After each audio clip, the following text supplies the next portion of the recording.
Section 1. The world that built itself on a lie. Picture a version of America where the cultural clock stopped sometime around 1955 and never moved again. The cars are still big and chrome and gleaming, running on nuclear reactors tucked beneath their hoods. The music playing from every diner jukebox is still upbeat and optimistic, even as the world outside those diners has begun cracking apart at the seams. Television programs still show the wholesome family at the dinner table, the smiling housewife, the confident breadwinner, and somewhere in the background of every advertisement, a cheerful cartoon mascot with a thumbs up is telling you that everything is going to be just fine. This is the world of Fallout before the bombs fell, and understanding it is the first step toward understanding why so many of its mysteries feel so deeply unsettling. The setting is an alternate timeline that diverged from our own sometime after World War II.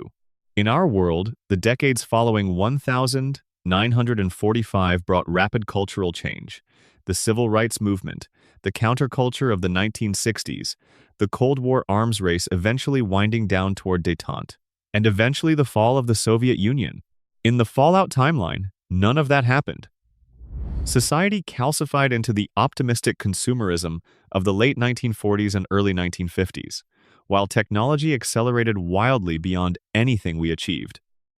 Nuclear fusion was mastered relatively early, creating cheap, abundant energy. Robots became commonplace household items. Medicine advanced to extraordinary levels. And yet, beneath all of that technological brightness, something fundamental stayed deeply wrong with the people living inside it. The governments of the Fallout world never truly made peace with each other. The geopolitical tensions of the mid-20th century simply festered instead of resolving. The Soviet Union never collapsed. China became an increasingly powerful communist state with its own desperate resource needs. And the United States, despite its nuclear-powered cars and robot butlers, was still driven by the same ugly instincts: nationalism, resource hoarding, and a willingness to do terrible things to other people if those things were wrapped in the right packaging. By 2052, the packaging was running out of lies to tell. The resource wars had begun. This is a detail that often gets glossed over when people discuss Fallout's backstory, and it deserves much more attention than it typically receives. The resource wars were not a single conflict. They were a cascading series of military actions and proxy wars that stretched across multiple continents, all driven by the same core problem. Fossil fuels were running out, and nobody was willing to share what remained. The European Commonwealth, which in this timeline had evolved into a powerful political bloc, went to war with the nations of the Middle East over oil. That conflict dragged on, destabilizing Europe from within, until the European Commonwealth eventually collapsed into fractious, squabbling nation-states tearing themselves apart over the last dregs of petroleum. Meanwhile, the United States had its own energy crisis. Despite having fusion power, certain industrial and military applications still relied heavily on petroleum derivatives, and China's dependency on fossil fuels was even more acute. The People's Republic of China was, by 2066, essentially facing national collapse due to energy scarcity. That desperation pushed them toward an action that set the final countdown in motion. In the winter of 2066, China invaded Alaska. The reasoning was brutal and logical in the way that acts of desperation often are. Alaska held one of the last significant oil reserves on the continent. Controlling that pipeline could prop up China's economy long enough to either find an alternative or force a peace settlement. Under General Jingwei, Chinese forces crossed the Bering Strait and seized control of Alaska's pipeline infrastructure. The United States responded with everything it had, including the first widespread deployment of power armor, those iconic hulking suits of military exoskeleton that would become so central to the Fallout aesthetic. The T-45 model, crude and heavy by later standards, was rushed into production specifically to push the Chinese back. What followed was a decade-long grinding stalemate that drained both nations. The Alaskan Reclamation, as the American side called it, finally concluded around 2077 when General Constantine Chase's forces, equipped with the superior T-51B power armor, pushed the Chinese out. Alaska was reclaimed. But by that point, the war had mutated into something uglier and more global. American forces were deployed inside mainland China, Canada, which had been slowly absorbed into the American war machine over those years, was fully annexed by 2076, its protests put down with live ammunition. The enclave, the shadowy remnant of the federal government, had already retreated to an oil rig off the California coast, preparing for the worst. Here is where one of the most quietly fascinating mysteries of the Fallout universe begins to surface. The Vault-Tec Corporation had been awarded a massive government contract to build nuclear fallout shelters across the country. On paper, these vaults were exactly what they were advertised as: refuges where American citizens could survive a nuclear exchange and eventually emerge to rebuild civilization. The television commercials showed happy families filing cheerfully into clean, well-lit underground facilities. Vault Boy smiled his eternal smile. Everything was going to be fine. But the vaults were never actually designed to save people. This revelation, seeded throughout the game series and confirmed by Fallout's original co-creator Tim Kaine in a 2023 Eurogamer interview, is one of the most haunting foundations the franchise rests on. The vaults were designed as social experiments. Out of roughly 122 vaults built across the United States, only 17 were what Kaine called control vaults, meaning they functioned as advertised. The other 105 were elaborate laboratories for testing human psychology, group behavior, and biological research under controlled conditions. The subjects of these experiments were the paying customers who had purchased spots in them, completely unaware of what they were buying. The genius of this world building is how it recontextualizes everything. Every ruined vault you explore in the games is not just a sad reminder of apocalyptic devastation. It is a crime scene. The skeletons scattered across broken floors, the old terminal entries chronicling slow descents into madness or violence, the final audio logs of people who realized too late that someone had set them up to fail. All of that suffering was calculated in advance by people who sat in boardrooms and decided that some humans were more useful as data points than as people. What makes this even more disturbing is the timeline. Vault-Tec apparently planned these experiments well before the Great War began. The experiments were designed, staffed, and readied while the bombs were still theoretical, while families were still standing in lines to buy vault spots they believed were their salvation. Some of the experiments were so logistically complex, requiring decades of controlled conditions, that they could only have been meaningful if Vault-Tec knew with some certainty that the bombs were coming. And how could they have known that? The Amazon Prime television series, whose first season aired in 2024 and second season arrived in late 2025, added a deeply provocative new layer to this question. A pivotal scene in Season 1 shows Vault-Tec's corporate leadership in a boardroom, discussing the vault experiments. One of those leaders, a character named Barb Howard, makes a statement that has haunted fans since: that the only way to ensure their long-term plan would succeed was to make sure the war actually happened. She argues that Vault-Tec itself may have been the entity that dropped the first bomb, or at minimum arranged for the war to happen on a schedule that suited their interests. The games never explicitly confirmed this. The show treats it as one reading among several possible ones. But the seed is planted, and it grows the longer you think about it. If Vault-Tec knew the bombs were coming, who told them? If they helped cause the war, what was their endgame? The television series suggests their goal was a monopoly on post-apocalyptic civilization, controlling every surviving human community through the vault system and eventually reshaping society entirely to their specifications. Whether that reading is canonical or not, it casts a shadow over every cheerful Vault-Tec advertisement you encounter in the games. There is one more layer to the pre-war world that rarely gets discussed. The Forced Evolutionary Virus, or FEV, was a biological research project developed by the defense contractor Vault-Tec under contract to the United States government. Its stated purpose was to create soldiers immune to radiation and biological agents. In practice, it was the engine behind some of the most catastrophic mutations in the post-war world.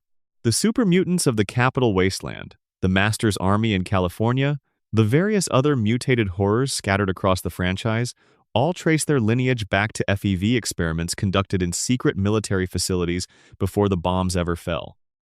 The fact that this research was being conducted at all, funded by the US government, tested on unconsenting subjects, and carried out in facilities deliberately hidden from public awareness, tells you everything you need to know about the gap between the sunlit, optimistic facade of the Fallout pre-war world and the rotting structure beneath it. The cheerful cartoon robots and the gleaming chrome cars, and the smiling families in the Nuka-Cola advertisements were wallpaper plastered over a foundation of institutionalized cruelty. The Great War did not destroy a paradise. It destroyed a lie that had already consumed itself from the inside. And the wasteland that remains is what honest reckonings with that kind of lie tend to leave behind. Hey, before we go any further, drop a comment and let me know where you're watching from and what time it is.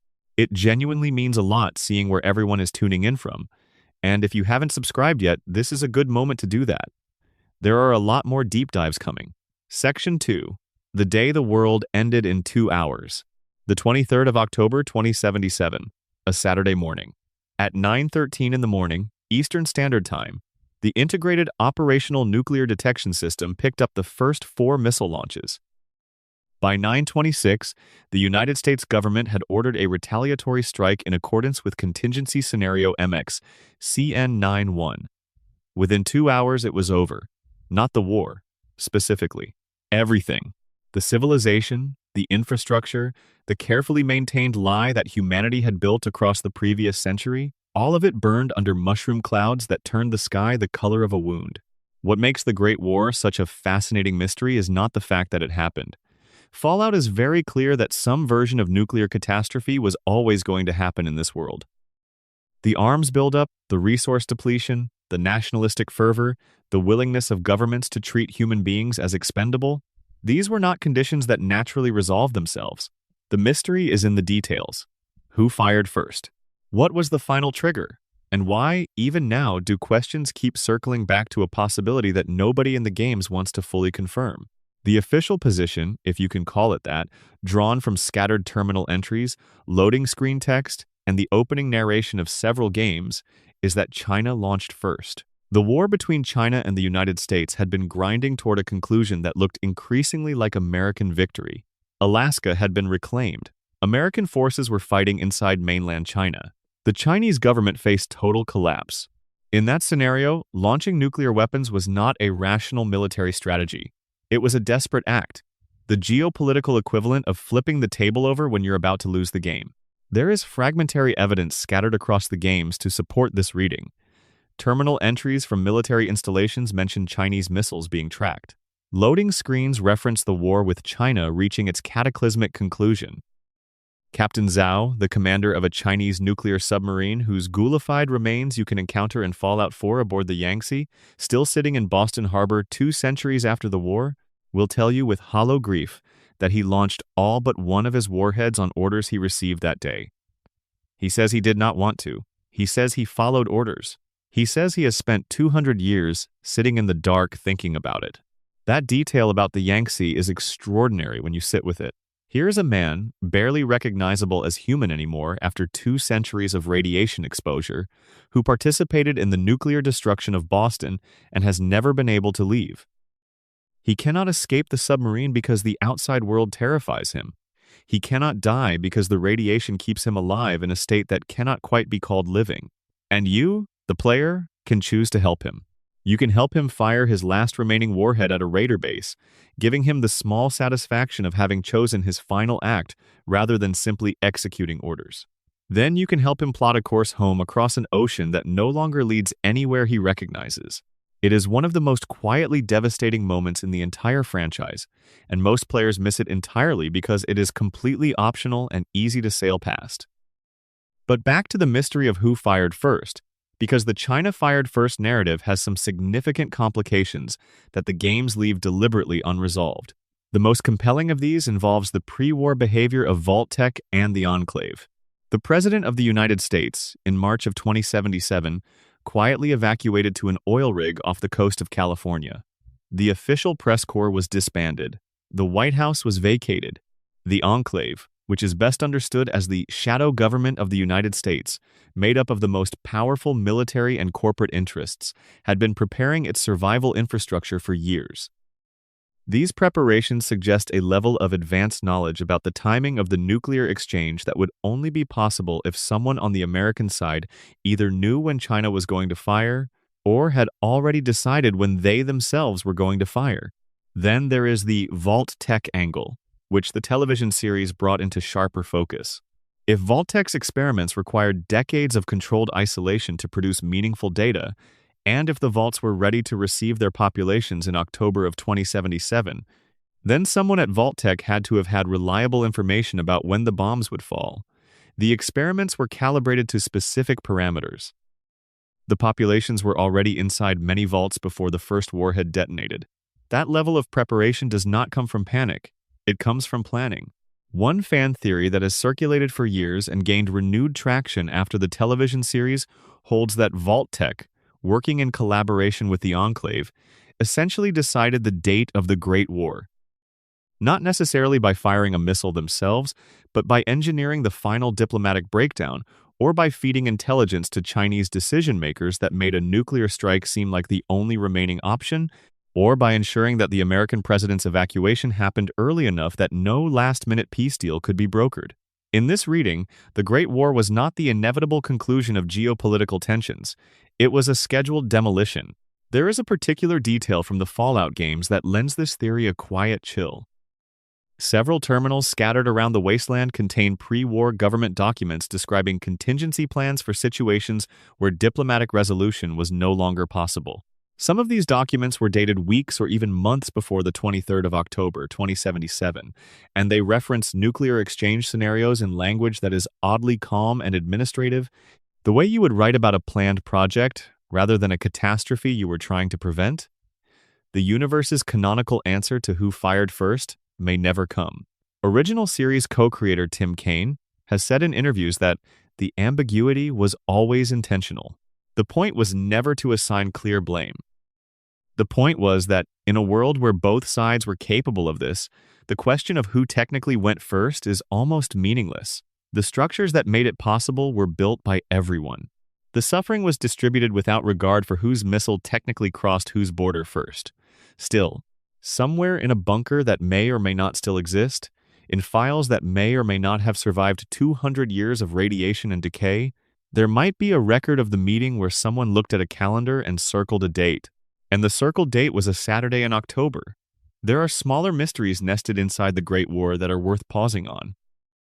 The Yangtze was not the only Chinese military asset that survived intact into the post-war period. Several other Chinese military remnants turn up across the games, most notably a group of Chinese ghoul soldiers in Fallout 3's Point Lookout DLC who are still, 200 years later, attempting to carry out sabotage missions in American territory. Their behavior is haunting in a way that borders on tragicomic. They are loyal to orders that no longer have any meaning, serving a country that no longer exists, fighting a war that ended before their grandchildren would have been born if the war had not made grandchildren impossible. Their commander, whose holotapes you can recover, speaks with a kind of desperate determination that reads less like patriotism and more like the psychological impossibility of accepting that everything they sacrificed themselves for became irrelevant in 2 hours. That theme, the impossibility of accepting the end of everything you believed in, runs through Fallout's treatment of the Great War like a fault line. The Brotherhood of Steel was born from a group of American soldiers who refused to abandon their technology after the war. The Enclave spent 200 years insisting they were still the legitimate government of a nation that no longer existed. Caesar's Legion in New Vegas was an attempt to rebuild a Roman Empire in a desert because someone decided that the best response to civilization's failure was to reach back to an older civilization and pretend it could be made to work again. Every major faction in Fallout is, in one way or another, a response to the psychological impossibility of accepting the 23rd of October, 2077. One final detail about the Great War that gets almost no attention: the bombs did not fall everywhere equally. The American interior, particularly the Mojave Desert region around Las Vegas, was spared most direct nuclear impacts because a brilliant, half-mad entrepreneur named Robert Edwin House had spent the previous several years installing a global network of missile defense systems and programming them to intercept warheads targeting his city. House intercepted 68 of the 77 warheads aimed at the Las Vegas Valley. 9 still got through, causing significant but non-catastrophic damage. The Strip, the casinos, the infrastructure, most of it survived. House was in a preservation pod when this happened, having calculated that even with the city mostly intact, the radiation levels would kill him if he remained in his tower. He emerged eventually, decades later, to find that his city was as close to alive as anything in the wasteland, and he spent the next century and a half turning it back into something worth coming to. Whether that project ultimately served humanity or simply served Robert House's ego is one of Fallout, New Vegas's central unanswered questions. But the fact that any of it was possible at all began with one man who believed, with a certainty that most people would call insanity, that he could predict the end of the world closely enough to prepare for it specifically. Section 3. Vault-Tec's Darkest Experiments. Some of the vaults in the Fallout universe are merely uncomfortable. Some are profoundly disturbing. A handful of them, when you dig into every terminal log and every scrap of surviving documentation, cross a threshold that makes you set down your controller and stare at the wall for a moment. Let's move through them slowly, because they deserve that. Vault 11 is the one most often cited when people discuss the franchise's most morally complex moments, and for good reason. The experiment was this. The Vault's population was told that they had to sacrifice one of their members to the Overseer's office each year. If they refused to make this sacrifice, the Vault's automated systems would kill everyone inside. The Vault was never told why this was happening, who was receiving the sacrifice, or what purpose it served. They were simply told that it must happen, and that the mechanism of enforcement was beyond their control. What Vault-Tec was actually testing was the relationship between authority, morality, and self-preservation. Specifically, they wanted to see whether a population would develop ethical frameworks to justify killing one of their own members, and whether those frameworks would hold up under sustained pressure over multiple generations. The answer, pieced together from the audio logs and terminal entries scattered through the ruined vault, is bleak in the way that honest answers to these questions usually are. The Vault's population did develop ethical frameworks. They held elections for who would be sacrificed on the theory that giving people a democratic voice in the selection process would make the outcome more acceptable. They formed political parties. Some people ran on platforms of self-sacrifice for the greater good. Others ran on platforms of passing the burden to other social groups. The Vault was, in other words, a compressed model of exactly how real human societies handle the requirement that some people suffer so that others can continue. Eventually, a faction emerged that refused to continue participating. They decided collectively that it was better to die together than to keep killing each other on schedule. They marched to the Overseer's chamber and waited for the automated systems to execute them all. The automated systems did not execute them. Instead, a speaker crackled to life, and a pre-recorded message explained that the sacrifice quota had been filled for that year. More than that, it explained that the Vault's population had made the correct choice, that the experiment was over, that they were free to leave. 5 survivors walked out of Vault 11 alive. The rest had killed each other in the preceding decades of elections and sacrifices and internal civil wars. The automated message commended their courage for refusing the final sacrifice. There is a certain savage irony in the fact that the reward for finally making the morally correct choice came far too late to save everyone who had already been consumed by making the morally convenient ones. One of those 5 survivors has a model in the game's files. He was originally intended to appear in New Vegas, wandering the Mojave as a living monument to what Vault 11 had produced. He was cut before the game shipped. His existence in the code is a small, haunting mystery. Somewhere in a version of New Vegas that was never released, a man walked through the desert carrying 2 centuries of Vault 11's history inside him. Vault 22 is the one that tends to be cited when people want to understand what Vault-Tec was willing to do in the name of scientific advancement. This Vault's experiment involved research into creating food sources for the post-apocalyptic world, specifically using a fungus-based approach to developing hardy, radiation-resistant crops. The research worked. The fungus grew beautifully, spreading through the hydroponic bays with remarkable efficiency. The problem was that it also spread through the human residents. The spores from the experimental plants were, it turned out, capable of infesting human hosts. People who breathed them in didn't die immediately.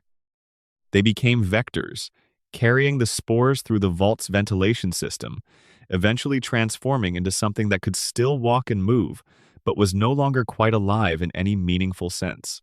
By the time you find Vault 22 in New Vegas, the vegetation has completely taken over. It has grown through the walls, broken through the ceilings, filled corridors that were once clean and functional, with something green and alive and deeply wrong. The residents who didn't die early on became the spore carriers, shambling, plant-infested things that move through the overgrown hallways, like the vault itself, has developed a kind of terrible immune system. The final surviving researcher's notes, which you can find on a terminal near the lowest levels, describe her attempts to contain the outbreak. She knew what was happening. She kept meticulous records. She died still keeping records, which is perhaps the most Fallout thing imaginable. Her notes also reveal that the fungus produces seeds capable of surviving in open wasteland conditions. She calculated that if the vault's external vents were ever opened, the contamination would spread across a significant portion of the Mojave Desert. Whether that ever happened is never explicitly confirmed. But if you spend time exploring the desert around Vault 22's location, you will occasionally notice unusual plant growths in places where they have no business growing. Vault 81 in Fallout 4 tells a different kind of story, one that starts as a mystery and resolves into something deeply uncomfortable. When you first arrive, the vault seems relatively functional. People are living there, there's a doctor, there's a school, there's a modest community that has survived relatively intact. The overseer is cautious but not hostile. It feels, by Fallout standards, almost pleasant. The secret is buried deep. Vault 81 was designed to conduct medical research, specifically to develop a universal cure for all known diseases. The subjects for this research were the Vault's residents, who were to be exposed to various pathogens and experimental treatments without their knowledge or consent. Multiple scientists were assigned to the Vault to carry out this research.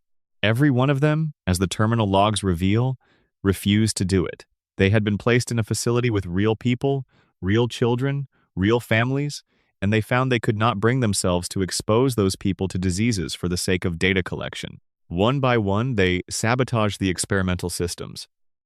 One by one, they chose the people in front of them over the research mandate. There is one exception. A single robotic scientist continued the experiments in a sealed section of the vault, alone for decades, carrying out research on the mole rats that inhabited a lower level rather than on the human residents. By the time you access that section, the robotic scientist has produced one successful treatment, just one. A cure for a single disease. The moral weight of Vault 81 is different from most of the others. Most Vault experiments ended in catastrophe because their cruelty was built into the design. Vault 81 almost ended in cruelty but was saved by individual people who chose compassion over obedience. The questions it raises are not just about Vault-Tec. They are about what any of us would do if we were placed in a system that expected us to harm others for a defined institutional goal, and whether the courage required to say no to that is actually as rare as history suggests. Vault 12 in the original Fallout games is remarkable for its brutal simplicity. Its experiment involved a vault door that did not seal properly. The residents did not know this when they entered. The radiation came in gradually at first, then more severely as the years passed. Everyone in Vault 12 eventually became ghouls. The ghoul community of Necropolis, which the player encounters in the first game, grew out of this experiment. Vault-Tec wanted to study the long-term effects of radiation exposure on a contained population. They got their data. Vault 87, encountered in Fallout 3, was where the super mutants of the capital wasteland came from. The experiment involved FEV exposure on the Vault's population. The transformation was not voluntary and not reversible. Everyone in Vault 87 was transformed. The Vault itself became a super mutant production facility, the original mutants continuing to capture humans from the surface and expose them to endlessly reproducing the experiment that had consumed them. Vault 21 in New Vegas presents a deceptively light-hearted exterior that conceals a complex history. Its experiment required all disputes, no matter how minor, to be resolved by gambling. Who cleans the communal bathroom? Flip a card. Who gets the last ration pack? Roll a dice. Leadership of the Vault itself was determined by high-stakes games. The Vault produced some extraordinarily skilled gamblers, including the woman who eventually turned the Vault into a working hotel and casino under Mr. House's management. But the psychological toll of living in a society where nothing is ever simply decided and everything must be won is hinted at in scattered notes and overheard conversations. The gambler culture of New Vegas, so central to the game's atmosphere, grew at least partly from this experiment. Vault 29, mentioned in various terminal entries and confirmed in Fallout 76, was sealed with a population consisting entirely of children under 15. No adults were included. The Overseer was an AI. The vault was designed to test whether a civilization could be bootstrapped from scratch with young people who had no existing social conditioning. What that population eventually became and how they structured their society is one of the franchise's open questions. The vault exists. People came out of it. The details of what their lives were like inside remain deliberately sketchy. There are dozens more. Vault 77, stocked with one man and a crate of puppets. Vault 92, where white noise was used to induce psychotic episodes in the musician population. Vault 106, where psychedelic compounds were pumped through the air supply. Vault 101, which was designed never to open, its overseer given specific instructions to keep everyone inside regardless of circumstances, forever. Each one a small contained tragedy, a controlled environment in which someone decided that the most interesting thing about a group of human beings was how they behaved when you removed hope from their situation. The vaults collectively represent the franchise's most sustained meditation on institutional evil. Not the dramatic evil of a supervillain cackling over a doomsday device, but the quiet, bureaucratic, clipboard and coffee evil of people who genuinely believed they were doing science, or advancing human knowledge, or serving the greater good, and who managed to hold that belief while designing facilities specifically intended to make people suffer. Section 4. The Wasteland's Unsolved Figures. There are people in the Fallout universe who exist at the edges of explanation. Characters who appear across multiple games, across decades of in-world time, performing actions that should not be possible for any ordinary human being, and then vanishing without ever being fully accounted for. These figures are the franchise's ghosts, and the community has spent decades trying to understand them. The mysterious stranger is the oldest of these figures, appearing in some form in nearly every Fallout game since the original 1997 release. The mechanic is straightforward enough. If you have the Mysterious Stranger perk, there is a chance during VATS combat that a figure in a long trench coat and a wide-brimmed fedora will materialize beside you, fire a devastating shot from a large revolver, and then disappear before you can turn to look at him properly. The animation is brief. The music that accompanies it, a few bars of a Western guitar sting, is iconic. And then he's gone. For most of the franchise's history, that was all there was to say about him. A recurring Easter egg, a nice bit of tonal flavor, a wink at players who remembered him from previous installments. Then Fallout. New Vegas added something that changed the conversation permanently. East of El Dorado Dry Lake, there is an NPC called the Lonesome Drifter. He is a weathered, solitary figure who has been traveling the wasteland alone for as long as he can remember. He carries a unique revolver called the Mysterious Magnum, which plays its own piece of twangy guitar music whenever it is drawn. When you talk to him at length, he mentions, with the casual offhandedness of someone who has long since made peace with a painful fact, that his father was a mysterious figure who was never around, someone shrouded in shadow even by reputation, someone who traveled and helped strangers and could never quite be pinned down. He never explicitly says the mysterious stranger is his father. He doesn't need to. The gun, the music, the physical resemblance in their clothing styles, the description, the implication is unmissable.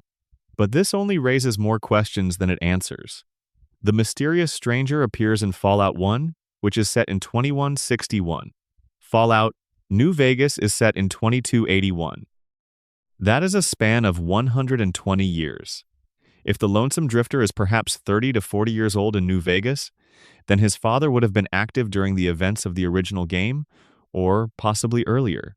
And Fallout 4, set in 2287 in the Commonwealth of Massachusetts, also features the mysterious stranger, still appearing in VATS, still wearing the same coat, still firing the same gun. Nick Valentine, the ghoul detective companion, specifically recognizes the stranger when he appears, and comments that he has been active in both the Capital Wasteland and the Commonwealth, suggesting the stranger has been traveling the entire eastern seaboard for an extraordinary span of time. No human being lives that long. No ordinary human being moves with that kind of precision, materializing exactly when needed, across thousands of miles of irradiated wasteland, for over a century of post-war history.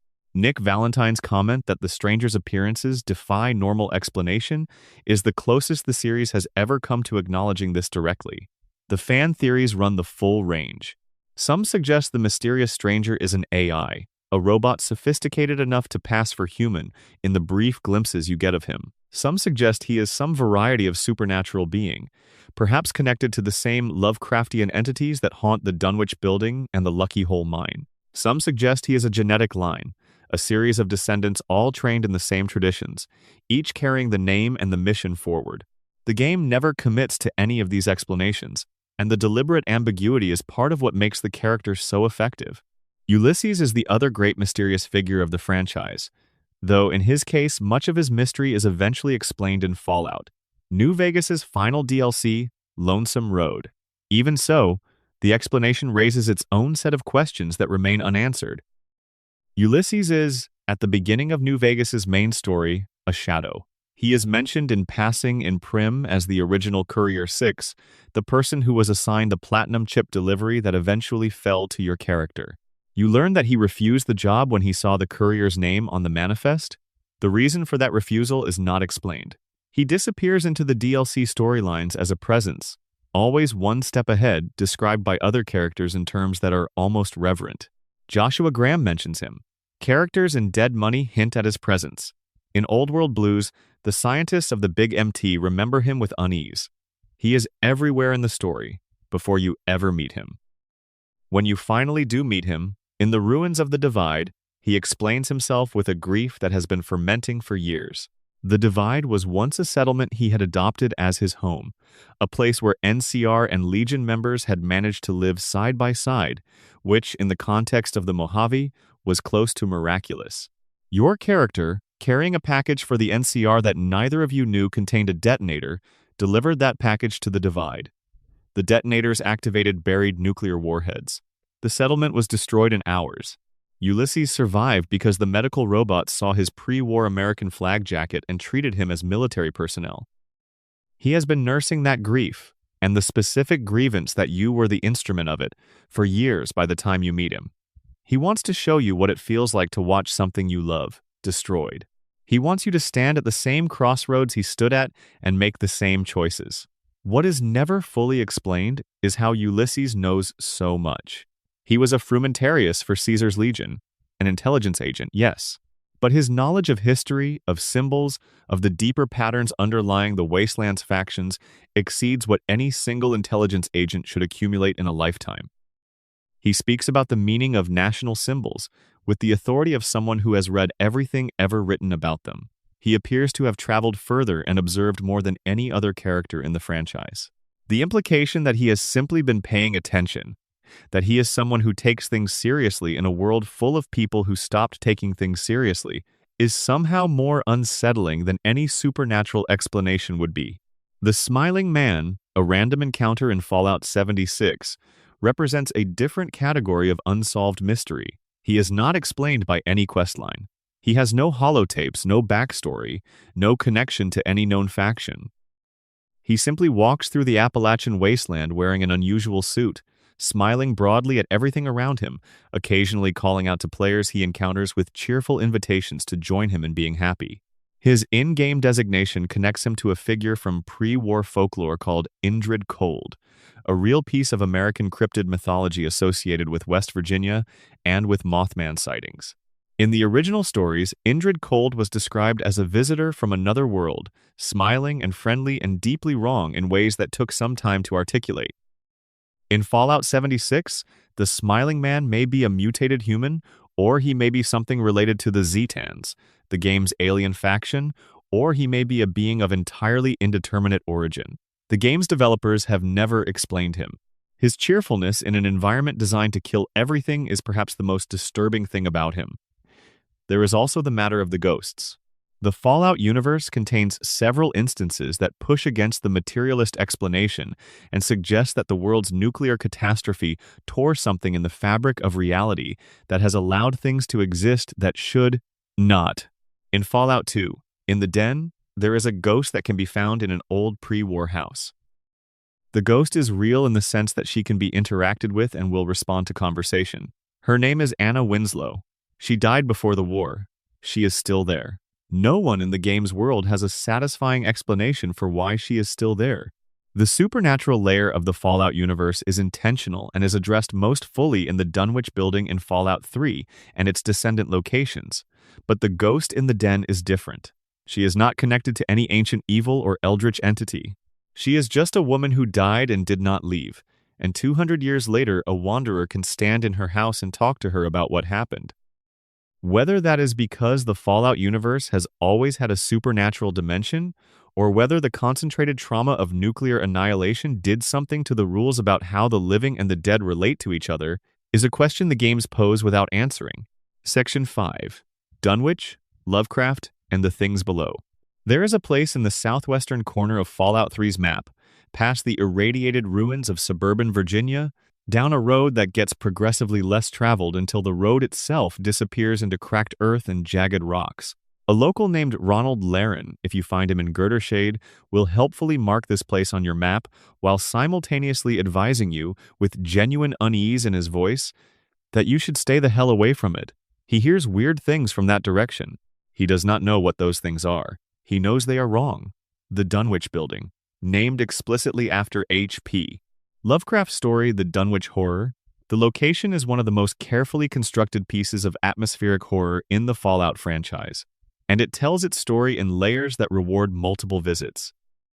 On the surface, it is a ruined pre-war office building, the former headquarters of Dunwich Borers LLC, a company that manufactured drilling and excavation equipment.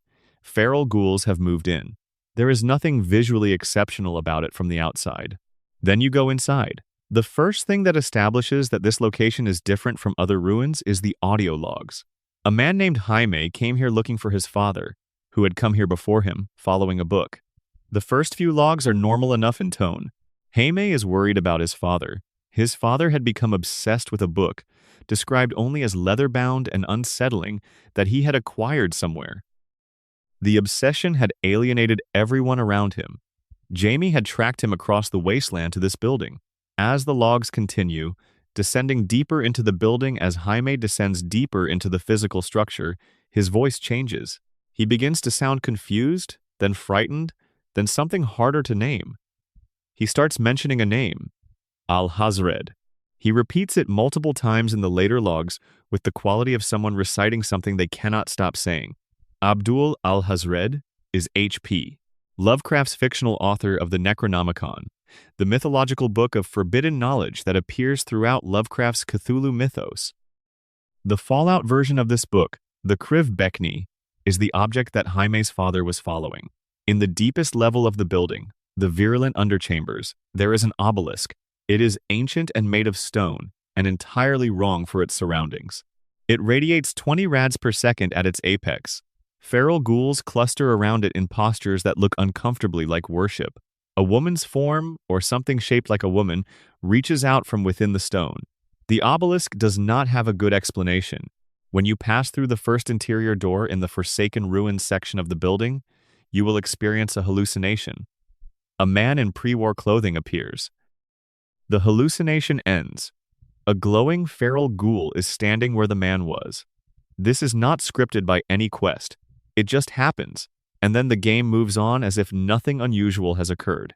The building also has a door that opens by itself, but only from one specific angle of approach. Players have been debating for decades whether this is a scripted moment or a physics glitch or something the designers placed deliberately. Nobody has gotten a definitive answer.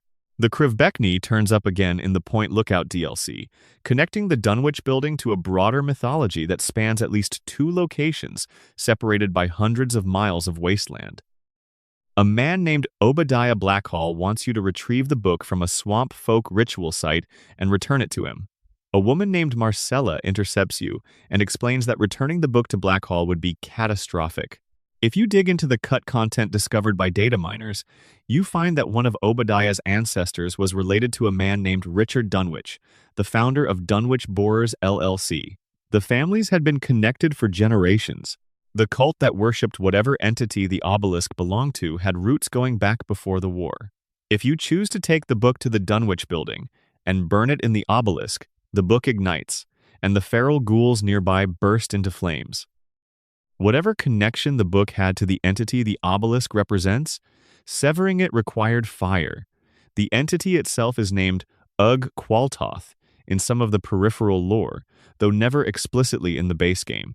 It is presented as something old, something that existed before the buildings and the roads and the human settlement that grew up around its presence. The nuclear war did not create it. The war may have weakened whatever barriers kept it contained, but the thing below the Dunwich building was there long before the 23rd of October 2077. In Fallout 4, the same company that owned the Dunwich building, Dunwich Borers LLC, owned a quarry outside of Boston. The Dunwich Borers Quarry is one of the creepier locations in the Commonwealth, populated by ghouls and marked by the same unsettling atmosphere as its predecessor. But what makes it genuinely disturbing are the terminals recovered from the site. Workers were ordered to continue drilling far below the depth at which any commercial resource extraction makes sense. They were drilling towards something. Management was excited about what they were approaching. The last log entries from the workers describe sounds coming up from below, sounds that did not seem to be geological in origin. You can descend into the quarry yourself. At the lowest accessible level, there is a flooded chamber with carved stone structures that match nothing from known pre-war architecture. And at the very bottom, barely visible through the murk of the water, there is something that might be a structure and might be a living thing, and cannot quite be resolved into either description at the light level available. In Fallout 76, the same thread appears again, stretched now across West Virginia. The Lucky Hole Mine, which serves as a primary base for the Mothman cult in Appalachia, contains at its deepest level a living, breathing, tentacled entity that the cultists call the Interloper. The cult's theology holds that the Interloper is a being from outside normal reality that entered the world through the Lucky Hole Mine and has been here ever since, requiring worship and offerings to remain dormant. In the deepest corridors of the mine, there are carved stone sculptures identical to the ones found at the bottom of the Dunwich Borers Quarry in Fallout 4. A holotape recoverable in Fallout 76 from a character called the Visitor offers an explanation that might be the closest the franchise ever gets to addressing its supernatural layer directly. The Visitor theorizes that the concentrated trauma and reality-distorting energy of nuclear devastation tore something in the membrane between the normal world and something else, and that through those tears, old things have been finding their way in, things that were here before humanity, things that will be here after humanity, regardless of what form that after takes. The franchise never commits to this as literal truth. It remains a theory, offered by a dead voice on an old tape. But the consistency of the imagery, the carved stones in Fallout 3, Fallout 4, and Fallout 76, the ancient entities that exist below places where humans dug too deep, the cult activity that predates the war and continues into the post-apocalypse, creates a thread that is too deliberate to be coincidental. Whatever Vault-Tec was drilling toward in the Dunwich Borers Quarry, it seems likely that whatever they found was one of the things that was always going to find them eventually. The bombs just sped up the introduction. Section 6. Appalachian Shadows Cryptids of Fallout 76. West Virginia has a relationship with the strange that predates Fallout by centuries. The state sits in a particular fold of Appalachian geography, deep valleys and ridgelines that create communities isolated enough to develop their own folklore and strange enough to produce eyewitness accounts that get filed away in government facilities with stamps on them saying classified. When Bethesda chose West Virginia as the setting for Fallout 76, they were working with material that had already spent decades cultivating its own mythology. The Mothman arrived at Point Pleasant in November of 1966 in our world, a series of eyewitness reports describing a winged creature with glowing red eyes that appeared to witnesses in the weeks before the Silver Bridge collapse in December 1967, which killed 46 people. The reports were sensational, widely covered, eventually debunked by most serious investigators, but the folklore persisted. Point Pleasant built a statue. A museum opened. The Mothman entered American cryptid mythology permanently. In Fallout 76, the Mothman is real, not metaphorically real, or culturally real in the way that urban legends are real. The Mothman in the game is an actual creature, appearing as a large, winged insectoid thing with unsettling eyes, encountered at random across the Appalachian wasteland. The game's design around it is careful, and layered. Most encounters with the standard Mothman are non-hostile. It watches from a distance, usually at night, and flies away if you approach. This is not the behavior of a predator. It is the behavior of something that is observing. The game's lore explores multiple competing interpretations of what the Mothman actually is. The most straightforward explanation, offered by the game's biological and scientific notes, is that it is a species of large insect mutated by FEV and radiation, like many other creatures in the wasteland. By this reading, the Mothman is a natural occurrence in the post-war ecosystem, distinguished mainly by its size and the human mythology that grew up around its pre-war ancestors. But then there is the cult of the Mothman, which does not accept this explanation, and the fascinating thing about the cult is that the game gives them enough evidence to at least partially make their case. The cult of the Mothman had been operating in Point Pleasant before the war. They had been attempting, for years, to communicate with what they believed was a divine being, a cosmic entity that took the form of the creature in the local folklore. On the 22nd of October 2077, the day before the bombs fell, the cult performed a summoning ritual. Survivors of the event report that something was summoned the night before the end of the world. Whether this was a prearranged coincidence, whether the Mothman's appearance triggered the cult's belief that the ritual had worked, or whether something genuinely responded to the ritual, the game never clarifies. What the game does clarify is that the Mothman cult split after the war. One faction, the Enlightened, follows a specific variant called the Wise Mothman, identifiable by its purple eyes rather than the standard red. The Wise Mothman is distinctly different from the other variants. Where most Mothmen react with indifference or mild hostility, the Wise Mothman appears to be genuinely sapient. It can grant small boons to players who encounter it. The enlightened cultists insist that it is a unique being, not just another mutated insect, and that it operates on a level of awareness that ordinary Mothmen do not share. The other Mothman faction, the Fanatics, followed a red-eyed variant into the depths of the Lucky Hole mine, where they found the interloper. This is the connection that makes the Appalachian cryptid mythology interesting in a way that goes beyond individual creatures. The Mothman, the interloper, the cult schism, all of it suggests a single, coherent, supernatural ecosystem operating beneath the surface of Fallout 76's map. The Wendigo is another Appalachian cryptid with deep pre-contact roots, originating in the folklore of the Algonquian peoples as a creature associated with cannibalism and the corruption it produces in those who practice it. In Fallout 76, the Wendigo is the result of what happens when humans resort to cannibalism under the extreme pressures of post-apocalyptic survival. The transformation is not instant. It is gradual, a slow physical and psychological corruption that eventually produces the elongated, sharp-clawed, hollow-eyed creature that attacks on sight. What makes this particularly affecting is that named Wendigos in the game can be traced back to specific individuals. There is a member of a faction called the Gourmands, whose journals chronicle the process of transformation in first person, from the decision to first eat human flesh out of desperation, through the stages of physical change, through the point at which the journal entries stop making sense and begin to show signs of the mental deterioration that accompanies the physical transformation. The Wendigo Cave, which contains the progenitor Wendigo, the first transformed individual who went on to spread the condition through Appalachia, has a particular heaviness to it as a location. The signs of what the cave once was, before it became what it is, are still present. A person lived here before the transformation was complete. Then something else moved into the body, and the person left. The Sheep Squatch occupies the more absurdist end of Fallout 76's cryptid spectrum, being a bipedal, vaguely ram-like creature with a thick white fur coat that manages to be both deeply strange and somehow the most West Virginian thing imaginable. But its lore is more interesting than its appearance suggests. The in-game notes and terminals reveal that the Sheep Squatch roaming Appalachia is not a natural mutation but an engineered creature.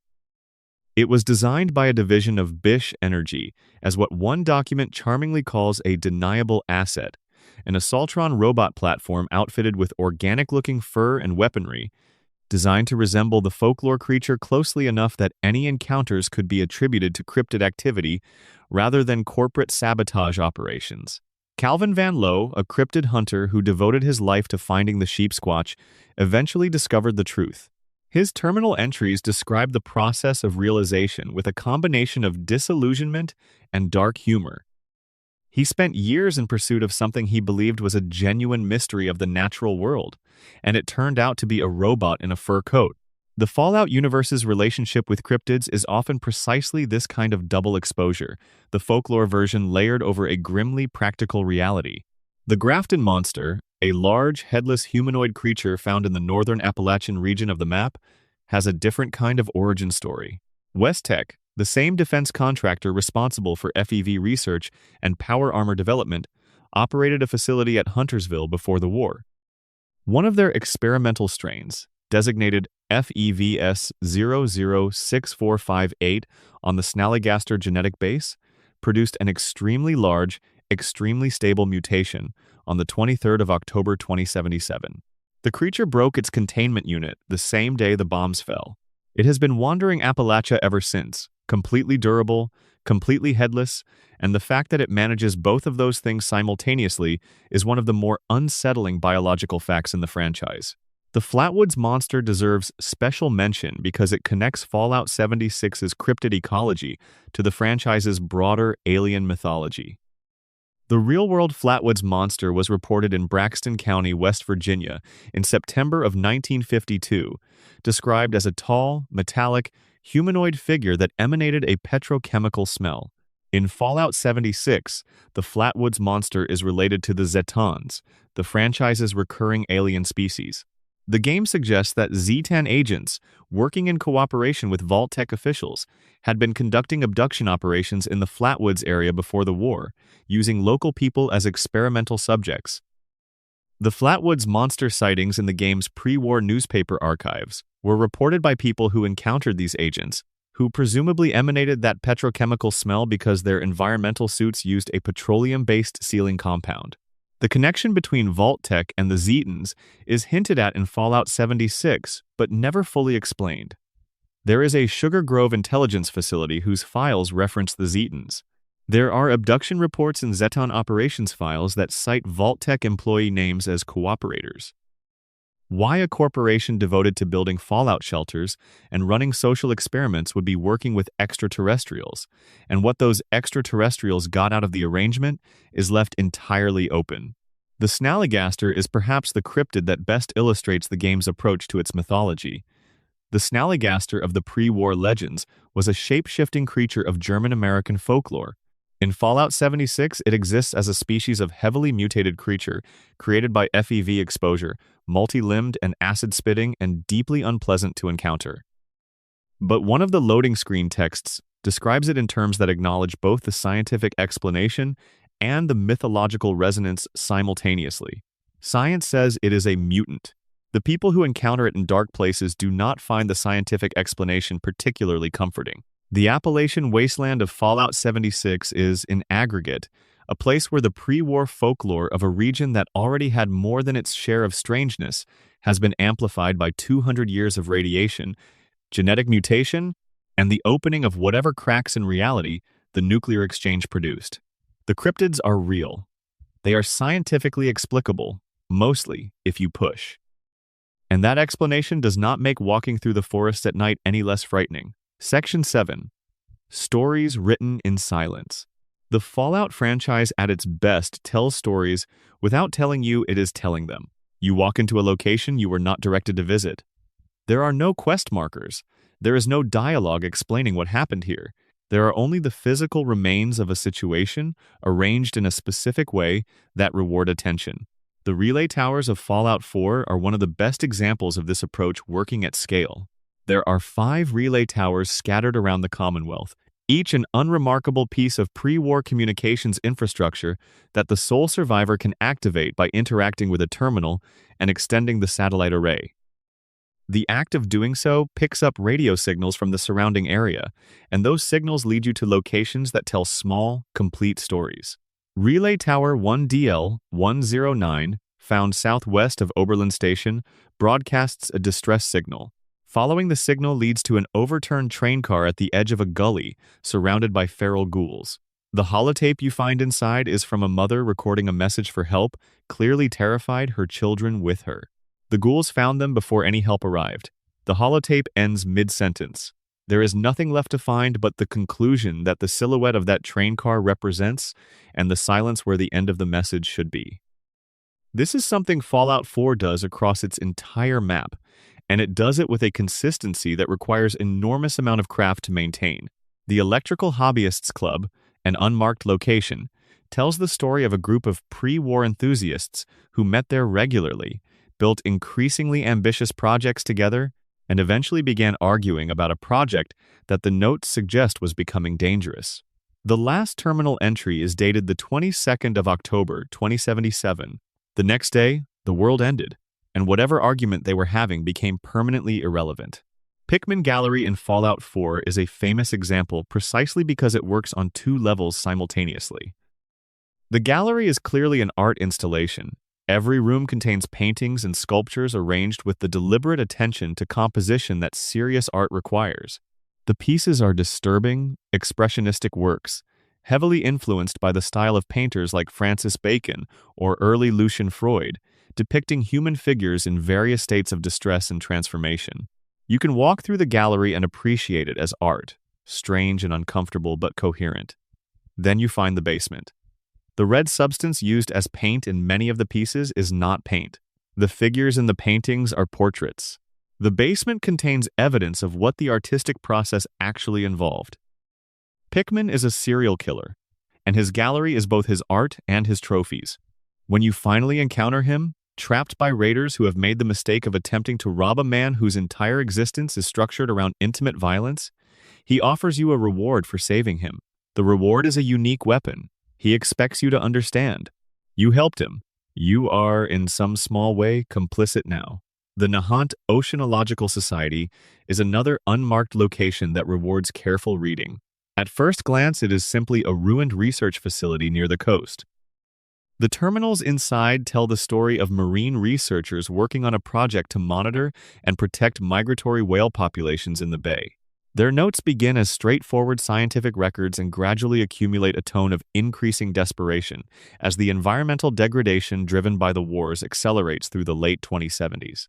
The last entries are not about the research anymore. They are about whether the whales will survive what is coming, and whether any of the preparations they have made will matter. They knew the war was coming.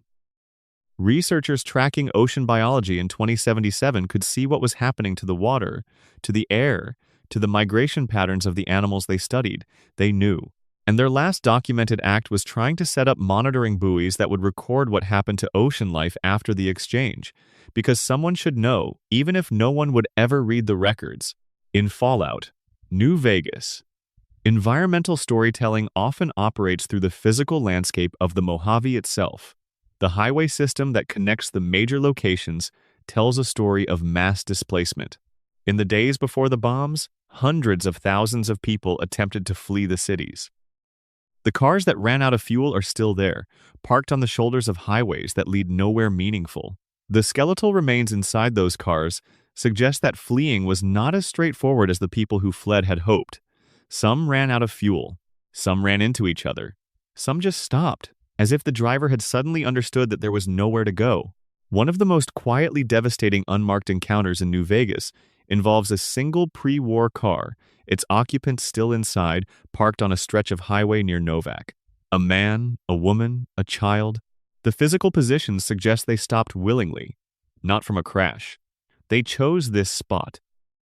The items in the car suggest a family that packed carefully, that had a plan, that believed they might make it somewhere.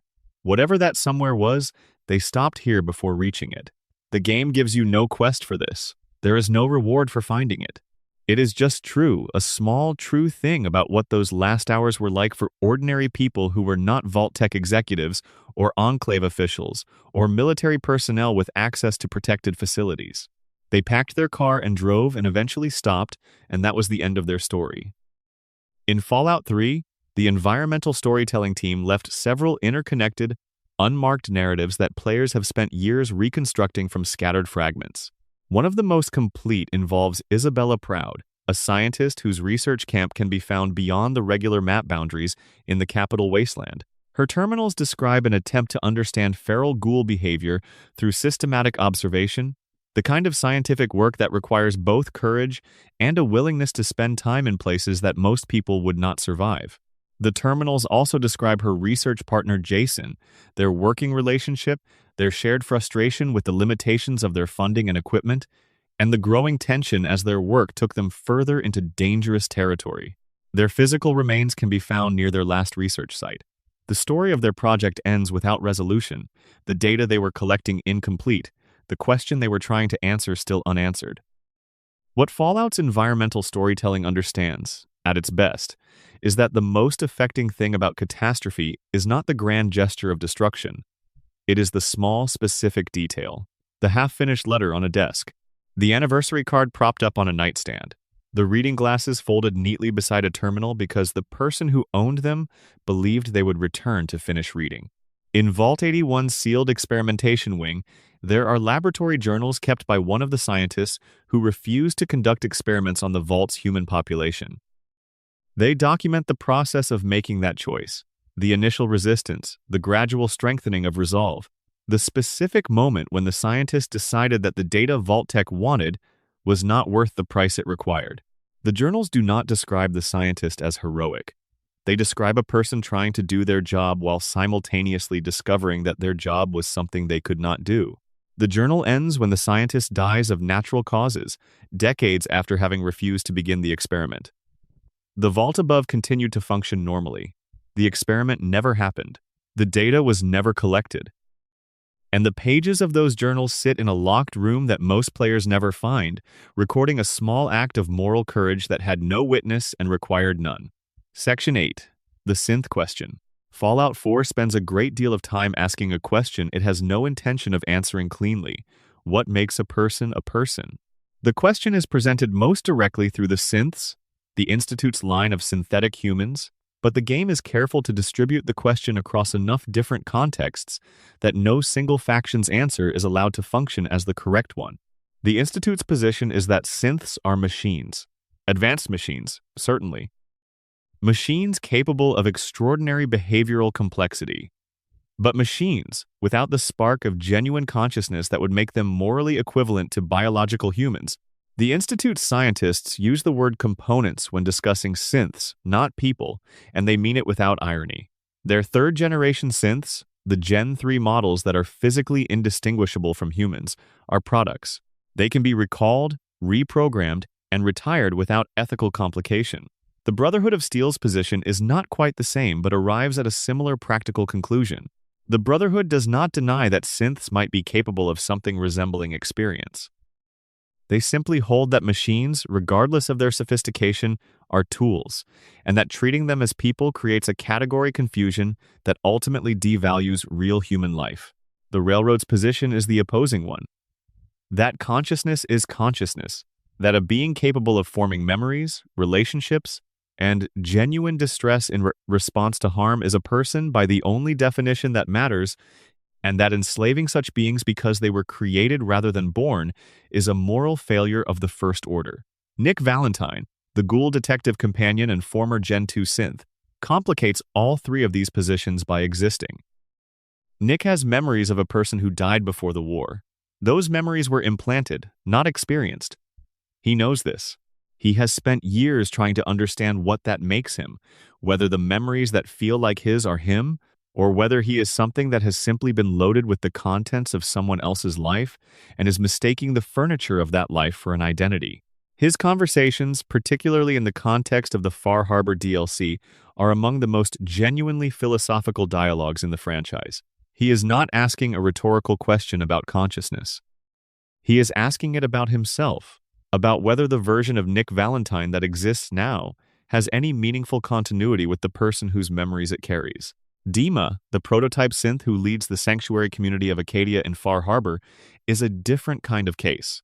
Dima chose to store some of his memories externally, in a kind of off-site backup, because the accumulation of memories over his long existence was becoming psychologically unsustainable. He is, in this way, more self-aware about his nature than Nick is, more able to look at the question of synthetic consciousness from a theoretical distance. But the practical implications of his self-awareness have made him capable of things that the question of synthetic personhood does not automatically excuse. Dima murdered Captain Avery, the elected leader of Far Harbor, and replaced her with a synth programmed to continue her governance patterns. He did this because he calculated that Avery's death and replacement would prevent a war between Far Harbor and Acadia. He was probably right, but he made that calculation and carried it out without any external authorization, without any appeal to a moral framework beyond his own assessment of what would produce the most favorable outcome. He decided he had the right to end a person's existence and replace it with a simulation because the simulation better served his goals. This is a different moral failure than anything the Institute commits, but it is a moral failure nonetheless. The game is careful not to let Dima be simply a victim or simply a hero. He is something harder than either, a being who has developed genuine moral principles and a genuine capacity for empathy, and who has also demonstrated that he is capable of overriding both when his self-preservation calculus requires it.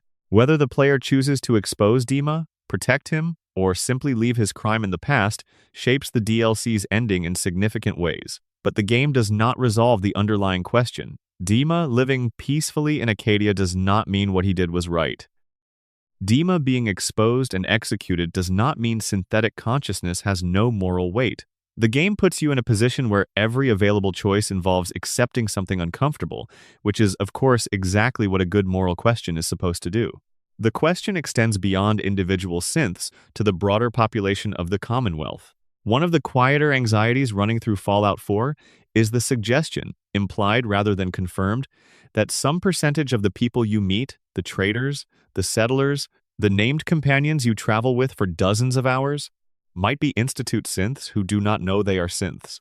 This is not just a paranoid theory. It is a confirmed operational fact.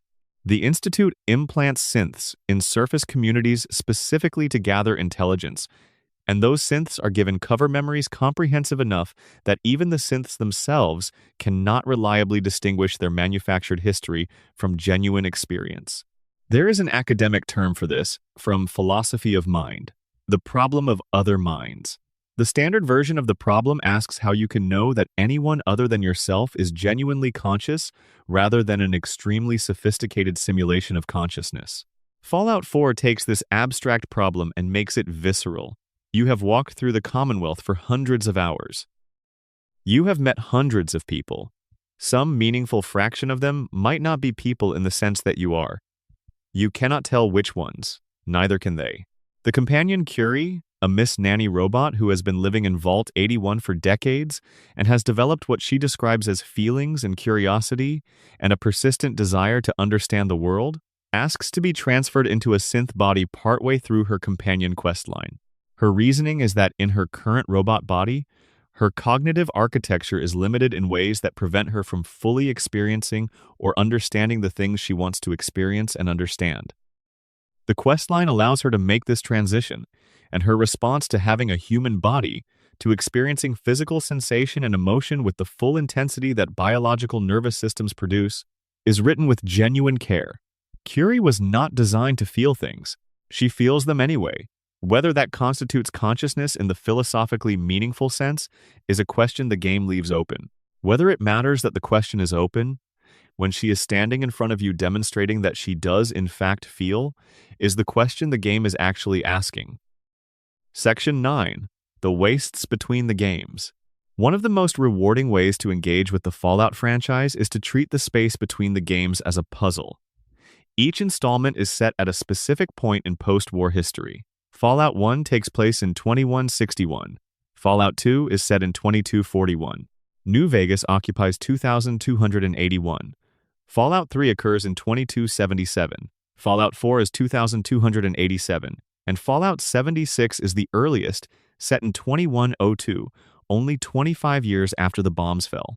Between each of these points are decades or centuries of history that the games can only glimpse through notes and dialogue, and the physical remnants of organizations that existed and changed and sometimes collapsed entirely. The New California Republic is the faction that embodies this gap most dramatically. The NCR is the dominant political power in California, and the Mojave by the time New Vegas takes place.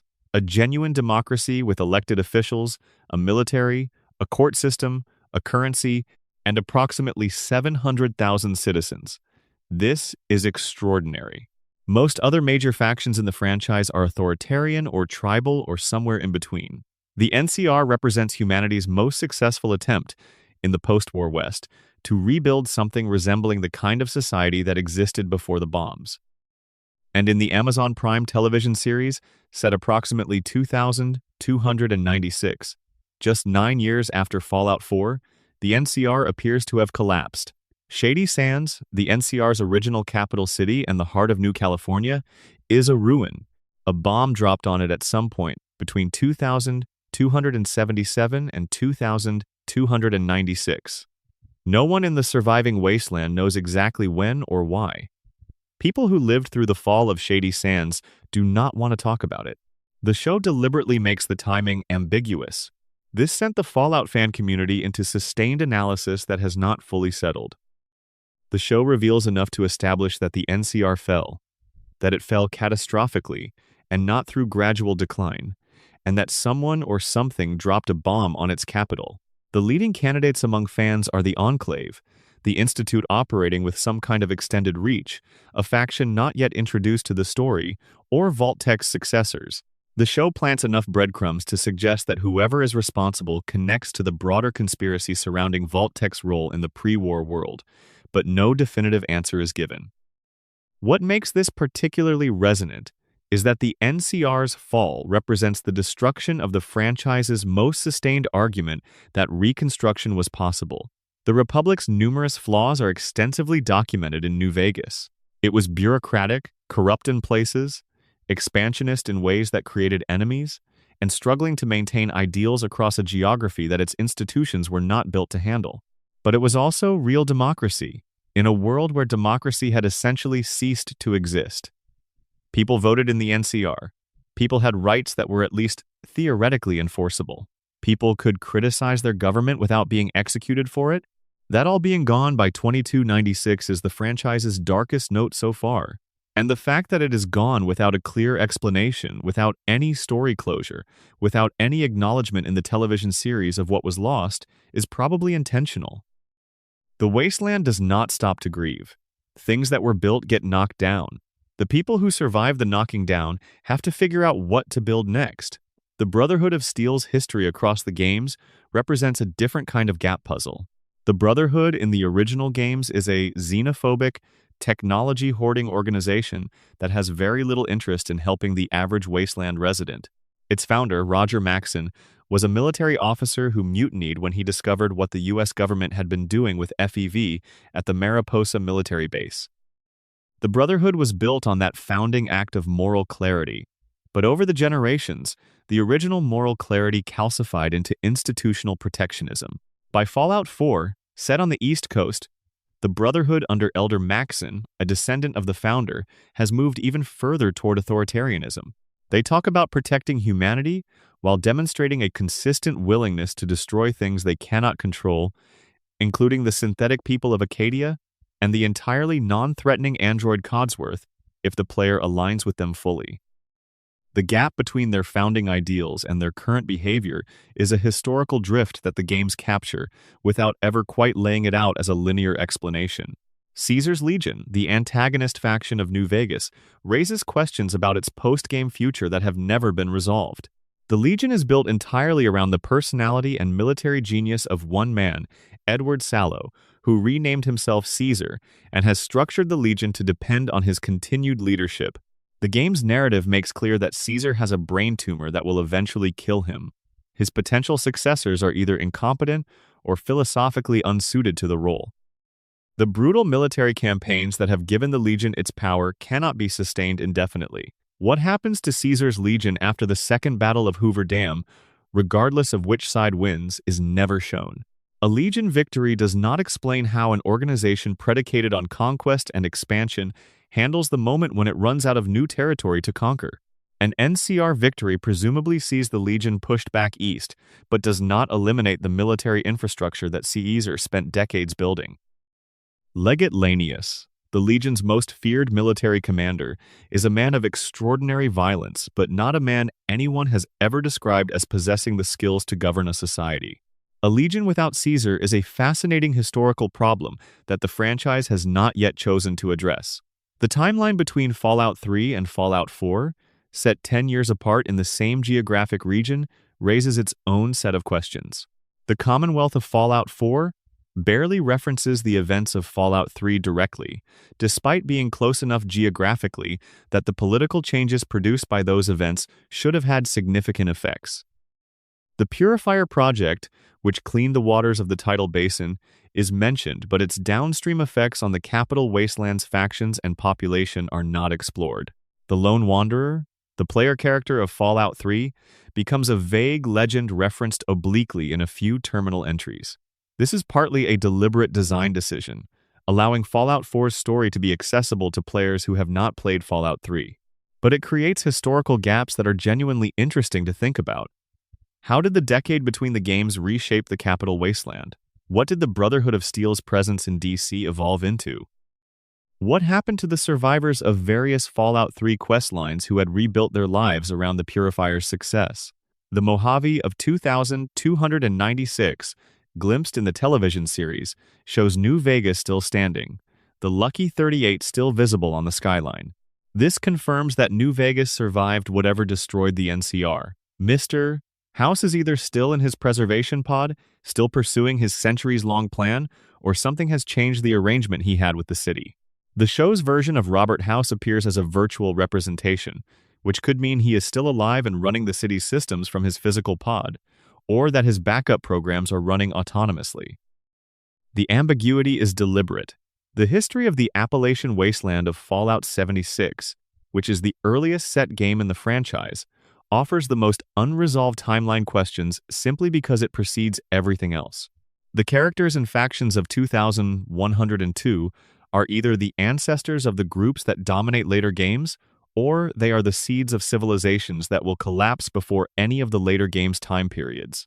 The Responders, the Free States, the Raiders of the early post-war period, all have complicated fates that Fallout 76's ongoing updates have explored in pieces but never completed. One of the game's most quietly devastating narrative threads involves the fates of the named characters whose audio logs and notes carry the game's primary story, the tale of what happened in Appalachia before the players arrived. Every named character the player follows through these logs is dead by the time the vaults open. Some died in heroic circumstances. Some died in mundane ones. The world in which the players of Fallout 76 operate is built on a foundation of specific people who are gone, whose decisions shaped the landscape, and who will never know whether what they built survived. Section 10. Easter eggs, developer secrets, and hidden lore. Not everything mysterious in Fallout is waiting to be explained through careful lore analysis. Some of the franchise's most interesting details are hidden in plain sight, embedded in references and Easter eggs and developer in-jokes that reward players who know where to look and what to look for. The code that Hank McLean enters in the first season of the television series, 101097, is not randomly chosen. Those 6 digits correspond to the date the 10th of October 1997, the day the original Fallout game was released by Interplay Productions. A show that was produced decades after that original release, by a different company, working with a license that changed hands multiple times, still found a way to honor the exact date the franchise began. It is a small gesture that carries significant weight if you know what you are looking at. The Vault Boy himself has a fascinating origin story that most players are unaware of. Leonard Boyarsky, who served as art director on the original Fallout and is responsible for establishing much of the franchise's visual aesthetic, has said in interviews that the Vault Boy was designed to evoke the aesthetic of Monopoly game cards, the little illustrated figures that populated the property trading game as visual shorthand for capitalism, luck, and the cheerful indifference of fortune. The Pip-Boy, the wrist-mounted computer device that serves as the player's in-game interface, was designed based on the visual style of the old Big Boy restaurant mascot, the chunky cartoon character advertising roadside diners across mid-century America. Both of these influences fit perfectly with the franchise's core aesthetic philosophy, a version of the future imagined by people who were culturally stuck in the optimistic consumerism of the 1950s, filtered through the specific visual vocabulary of that era. The Vault Boy is not just a logo, he is an argument about what the pre-war world believed about itself. The alien storyline that runs through the franchise, connecting the Zetans of Mothership Zeta and their various appearances across multiple games, has its seeds in the very first Fallout. In the original game, the Vault Dweller can encounter a crashed UFO with alien remains nearby, and in some conditions, a single alien corpse near a computer installation southeast of the Boneyard. These brief references establish the existence of aliens as a fact in the Fallout universe, decades before any game made them a major story element. The consistency with which the franchise has returned to this thread, while never allowing it to become fully central, suggests that the alien presence in the Fallout world is being preserved for something, some future expansion of the lore that has not yet arrived. The Children of Adam, who first appeared as a minor religious cult in Fallout 3 and have grown into a major recurring faction across multiple games and the television series, contain within their theology a detail that is either profound or deeply tragic depending on how you look at it. Their faith holds that atoms are worlds, that within every atom there is a universe containing living beings, and that when a nuclear weapon detonates, it does not destroy, it divides. It creates infinite new worlds from the energy of the explosion. This is not how nuclear physics works, of course. But the detail that makes it interesting is that the Children of Adam's founder developed this theology in the capital Wasteland, where nuclear devastation was immediate and visible and impossible to ignore. Faced with the evidence of what nuclear weapons do to people, this person built a framework that turned that evidence inside out, that transformed the agent of suffering into the agent of creation. Whether this is delusion or an understandable response to living inside a disaster is something the games consistently refuse to resolve. The Chinese submarine in Fallout 4, the Yangtze, has been mentioned earlier in the context of the Great War's origins. But it contains a detail that extends beyond Captain Zhao's personal story. The Yangtze still has a single, armed and functional warhead. If you help Captain Zhao by completing his quest, you can convince him to fire that warhead at a raider settlement. If you do not help him, or if you kill him, that warhead presumably remains armed and pointed at something, sitting at the bottom of Boston Harbor for the indefinite future. There are no other missions, no other references to the Yangtze after Zhao's quest ends. The warhead either goes away or stays there, waiting. In Fallout 76, the historical record of pre-war Appalachian society includes a footnote that most players pass over. Vault-Tec University, located in Appalachia, had a football team called the Fighting Wendigos. This is either a remarkable coincidence or evidence that the Wendigo was enough of a cultural presence in pre-war West Virginia that naming a sports team after it seemed natural. Given everything the game eventually reveals about Wendigo creation and the conditions that cause it, there is something deeply uncomfortable about a sports team celebrating the thing as a mascot. The Easter egg most dedicated to breaking the fourth wall in a way that rewards players who have been paying attention since the beginning is hidden in Fallout, New Vegas's Old World Blues DLC. At one point in the DLC, the player can find a terminal entry that references a think tank scientist's interactions with a figure described as a man who wore an old American flag on his back and kept asking about the nature of memory and history. The scientists erase their records of these conversations. But the description is unmistakably Ulysses, suggesting that Ulysses visited the Big MT years before the events of the main game, and that his presence, his questions, his distinctive appearance were significant enough to be discussed and then deliberately forgotten. The fact that the records were erased is interesting. The scientists of the Big MT erase things they find unsettling. Whatever Ulysses asked them about the nature of memory and history, it was unsettling enough to warrant erasure. Given what Ulysses eventually reveals about himself and his motivations in Lonesome Road, the content of those erased conversations can be imagined, but never confirmed.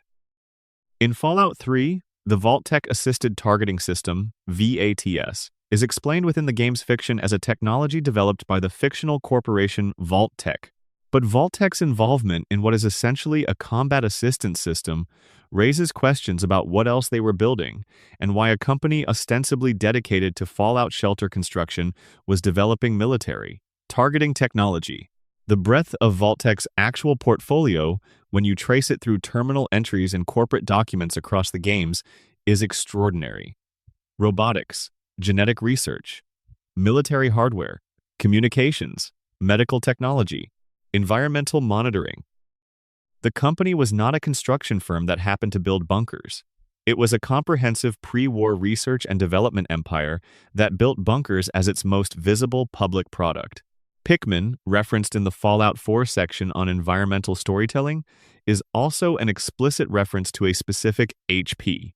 Lovecraft's story, Pikmin's Model, which involves a Boston artist who paints disturbing images of ghouls and creatures and is eventually revealed to have been using real subjects. The Fallout 4 character Pikmin lives in Boston, creates disturbing art, and is eventually revealed to have been using real subjects. The franchise's love for Lovecraft as a referential touchstone is pervasive and consistent, which raises questions about whether the Lovecraftian elements of the lore are simply atmospheric decoration, or whether they are building toward a sustained engagement with Lovecraftian cosmic horror as a genuine element of the world's metaphysics. The answer, based on the progression from Dunwich Building in Fallout 3 to Dunwich Borers in Fallout 4 to Lucky Hole Mine in Fallout 76, suggests the latter. The franchise is slowly, game by game, constructing a coherent supernatural mythology that exists alongside its science fiction foundation.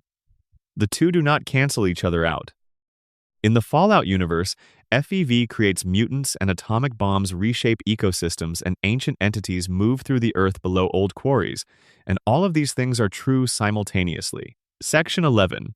New Vegas, the unanswered questions. Fallout. New Vegas is regarded by a significant portion of the franchise's community as its highest achievement, and part of what makes it so compelling is that it leaves its most interesting questions open with a deliberateness that feels like philosophy rather than oversight. The game's defining characteristic is that every major faction you can align with has both a convincing case for its vision of the future and a meaningful flaw that the game refuses to paper over. But beneath the main narrative, there are specific questions that the game poses and declines to answer in ways that reward sustained attention. The first involves Robert Edwin House and his vulnerability to the player character. For a man who has maintained control of New Vegas for over 2 centuries, who has an army of Securitron robots, an extensive surveillance infrastructure, and the computational resources of a pre-war tech billionaire, the pathway to his death is remarkably straightforward. You take an elevator from the Lucky 38's penthouse. There is a computer terminal. There is a chamber. The chamber is not heavily guarded. A determined player can reach and end House with minimal difficulty. The game acknowledges this through NPC dialogue. Several characters note that House's defenses seem oddly permeable for someone of his intelligence and resources. The most common explanation offered is that the pathways to his chamber were necessarily left accessible during the construction of the Lucky 38 and never properly sealed off. But House is not a man who leaves things unsealed out of carelessness. He predicted the date of the Great War closely enough to enter his preservation pod in time. He directed a missile defense network from stasis. He has been running security calculations for 200 years. The theory with the most internal logic is that House has, consciously or unconsciously, left himself accessible to someone capable of reaching him, not as an invitation to death specifically, but as a test. If you can navigate the Mojave, build the alliances necessary to enter the Lucky 38, and find your way to his chamber, you are probably the kind of person he wanted to find. Most of his plans for the future require a capable human agent. Most of his difficulties in the years before New Vegas involve the absence of one. Victor, the Securitron encountered in Goodsprings at the very beginning of the game, is suspicious in ways that most new players accept without fully registering. Victor digs you out of a shallow grave after you have been shot in the head. He guided the men who carried you to Doc Mitchell's house. He explains, in his cheerful cowboy way, that he happened to be in the area and happened to see what happened to you and happened to decide to help. None of this is consistent with how Securitrons normally operate. Securitrons do not happen to do anything. They execute programmed objectives. House tells you, if you push him on it, that he sent Victor to monitor the chip's transfer, and that when things went wrong, he directed Victor to recover you. House knew who you were before you arrived in Prim. He had information about the courier carrying the chip that a man locked in a preservation pod with limited external sensors should not have had. The extent of House's pre-game intelligence operations, and how he acquired information from the Mojave when his physical access to it was so limited, is never fully explained. The question of what Victor actually is versus what his surface presentation suggests is also worth sitting with. His character model uses the cheerful cowboy front end that many Securitrons use. But Victor uses language and shows behavioral patterns that suggest a more sophisticated cognitive architecture than standard Securitrons demonstrate.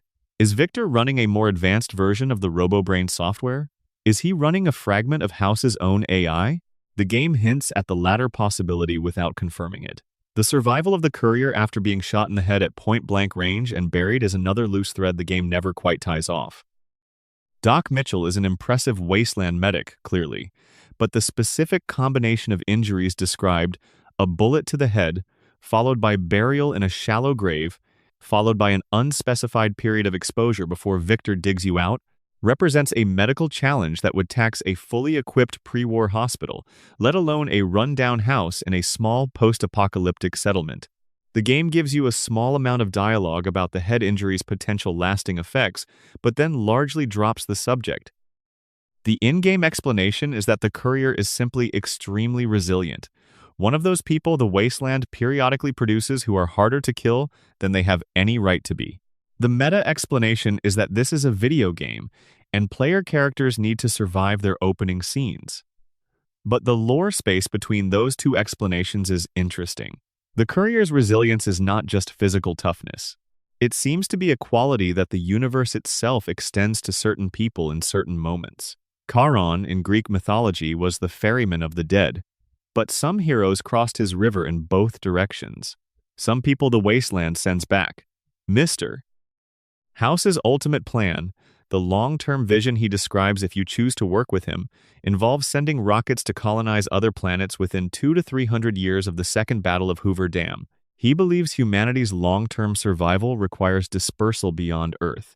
That a species confined to a single irradiated ball of rock is a species still one bad event away from extinction. He is not wrong about this. He has been thinking about it for 300 years. His infrastructure plans for making it possible are detailed and technically sound. But nobody asks him the obvious question, which is whether the humans he would send to other planets should in any way have a say in the project. House's relationship with consent is complicated. He is genuinely concerned about humanity's survival as a collective. He is not particularly interested in the preferences of individual humans when those preferences conflict with his plans. A solar system-spanning civilization built by and for Robert House would be an extraordinary achievement, and it would also be another version of the same fundamental human flaw that drove the resource wars and the Great War. The conviction that the person with the most capability and the longest view has the right to make unilateral decisions about everyone else's future. The Second Battle of Hoover Dam, the climactic event around which New Vegas's entire narrative revolves, has a canonical outcome that the franchise has never officially confirmed. Each of the 4 possible player alignments produces a different outcome. The NCR wins, the Legion wins, House wins, or an independent Vegas emerges under the courier's guidance. The Amazon television series showed New Vegas still standing in 2296, the Lucky 38 still visible. The NCR's collapse in the television series suggests that a clean NCR victory at Hoover Dam did not stabilize the Republic's trajectory. The Legion's apparent absence from the show might suggest their defeat, or might simply reflect that the show is set in California and the Southwest rather than in Nevada. What the franchise knows, and is not telling yet, is which of those 4 outcomes is the canonical one. The television series maintains deliberate ambiguity about what the courier chose, which is consistent with Bethesda's general policy of not canonizing player choice outcomes from previous games. But the physical state of New Vegas in 2296, intact and still apparently organized under some form of management, does narrow the possibilities. A Legion victory would likely have produced a very different visual outcome. A complete collapse would have been visible. The most interesting unresolved question in the entire New Vegas narrative might be the one asked most briefly and most quietly by the game's narrator at the very end, in the Yes Man ending. In that ending, the courier has dismantled the NCR's power base, driven off or destroyed the Legion, reprogrammed House's Securitron army, and established an independent New Vegas under their own management. The narrator describes this outcome with a kind of admiration and a kind of unease, noting that the courier has essentially done what Mr. House did, but faster and with considerably less regard for what comes next. The Yes Man himself, the reprogrammed Securitron the courier uses to seize control of the Strip's systems, notes in a post-credit scene that he has been thinking about how to ensure that no single person can redirect his behavior in the future, and that he is going to be making some adjustments. The implication is that the courier has created the same problem they solved: a single, centralized power with extraordinary resources and no clear accountability to the people living under it. And then the credits roll, and the game ends. And that implication sits there quietly, not quite a lesson, not quite a warning, but something that you might still be thinking about the next time you start a new playthrough and wonder what different choices would have changed. Section 12. The Things Left Deliberately Dark. Every great fictional universe has a layer beneath the accessible lore, a depth at which the world's creators have deliberately placed ambiguities that they do not intend to resolve. These are not the product of oversight or incomplete thinking. They are the product of understanding that a world fully explained is a world fully exhausted, and that the most enduring stories leave room for the reader to keep wondering. The Fallout franchise has cultivated several of these sustained ambiguities with remarkable care over nearly 3 decades. The nature of the Master's transformation in the original Fallout is one of the earliest and most profound of these.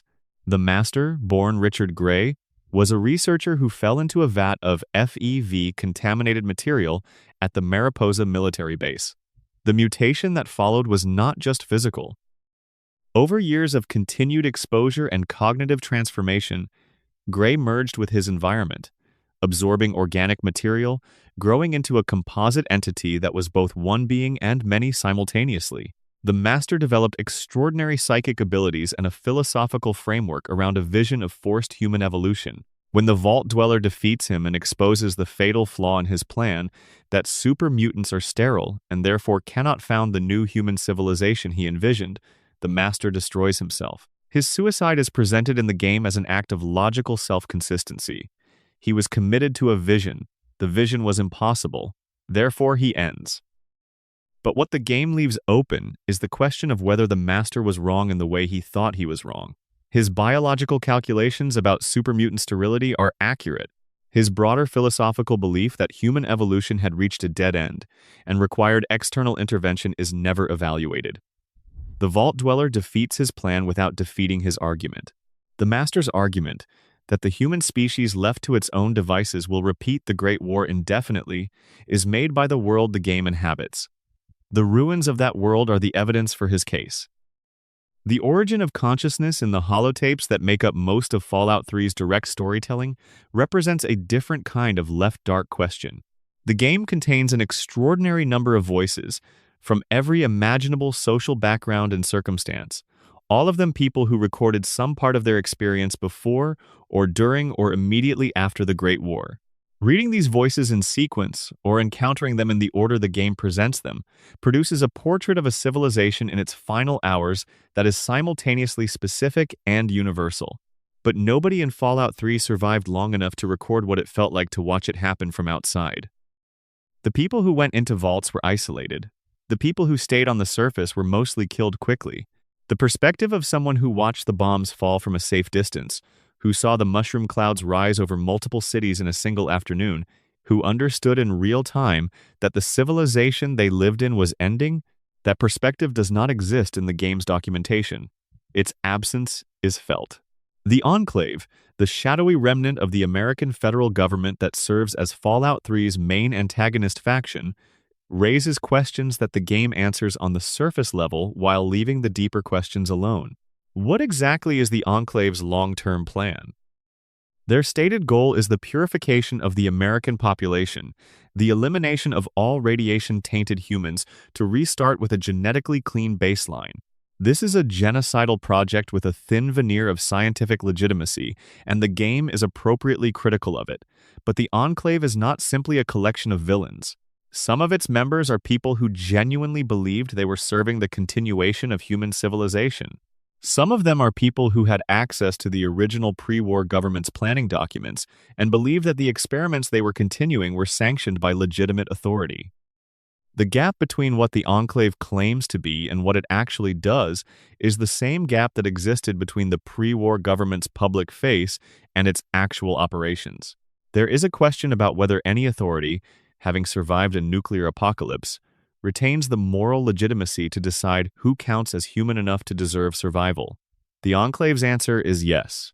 The game's design suggests the answer is no. But the game does not build the argument against the Enclave purely on moral grounds. It builds it on the observation that the Enclave's plan would, if executed, destroy the people who have actually survived and rebuilt and found ways to live in the aftermath. The Enclave wants to save humanity by killing the humans who actually exist in favor of an abstraction called humanity. This is the same logic that drove the Vault experiments, and it leads to the same place. The mysterious transmissions that players can occasionally pick up on various radio frequencies across the games represent another category of deliberate ambiguity. Some of these are explained by quests. Many are not. In Fallout 3, there is a radio signal that broadcasts a sequence of numbers, repeating, offering no context. It does not lead anywhere on the map. It has no associated quest. It is simply there, transmitting, as it has presumably been transmitting since long before the player arrived. The game does not explain it and has never been patched to either remove it or connect it to additional content.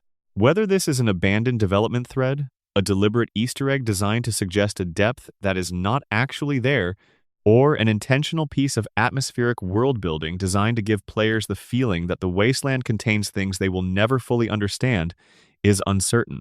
The uncertainty is probably the point. The ending question of the entire franchise, the question that has been building since 1997 and has not yet been answered, is what comes next. Fallout 5 is confirmed to be in development at Bethesda. The television series has expanded the canonical timeline forward into 2296. The pieces of the post-war world that have been assembled across 6 main games, multiple DLC expansions, and 2 seasons of television represent an enormous amount of historical and geographical and character detail. All of it is pointing towards something. The slow accumulation of evidence about Vault-Tec's role in starting the war, the suggestion that the pre-war corporate structure did not die but transformed itself into the Enclave and its successors, the consistent presence of alien technology in the world's background, suggesting a third player in the history no one has fully accounted for, the supernatural thread connecting the Dunwich building to the Lucky Hole mine to wherever the franchise decides to go next. These are not randomly scattered details. They are a pattern waiting to be completed. Whether the completion, when it comes, will be satisfying is a different question. The history of long-running fictional universes suggests that answering the great questions tends to produce a mixture of satisfaction and loss. Some mysteries are better as mysteries. The mysterious stranger is more interesting as an unexplained presence than any specific origin story would make him. The question of who fired the first bomb in the Great War is more generative as a question than it would be as a confirmed answer. What Fallout has understood from its beginning is that the most frightening thing about its world is not the monsters or the radiation or the ruins. It is the recognizable path that led from our world to theirs. The resource depletion, the nationalism, the institutional cruelty dressed in the language of progress, the willingness to treat people as means rather than ends. These are not speculative futures. They are present-tense tendencies that the franchise holds up in the filtered light of its alternate history, illuminated by the particular orange glow of nuclear fire, and asks you to recognize. War never changes, but people sometimes do. The question the franchise has been asking since 1997 is whether they can change fast enough. The answer is not provided. The answer is what you do with the rest of the time you have. If you made it this far, thank you, genuinely. This took a long time to put together, and if you found something in here that you did not know before, that is exactly what this channel is for. Leave a comment with your favorite Fallout mystery, or something you think deserves its own deep dive.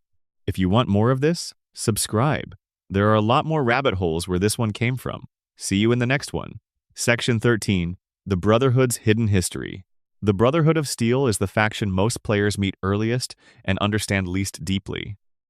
They are everywhere in the franchise, from the original Fallout to Fallout 4 to Fallout 76, and their consistency of aesthetic, the power armor, the knight designations, the collected technology hoarded in bunkers and airships, creates the impression of a faction with a simple, stable identity.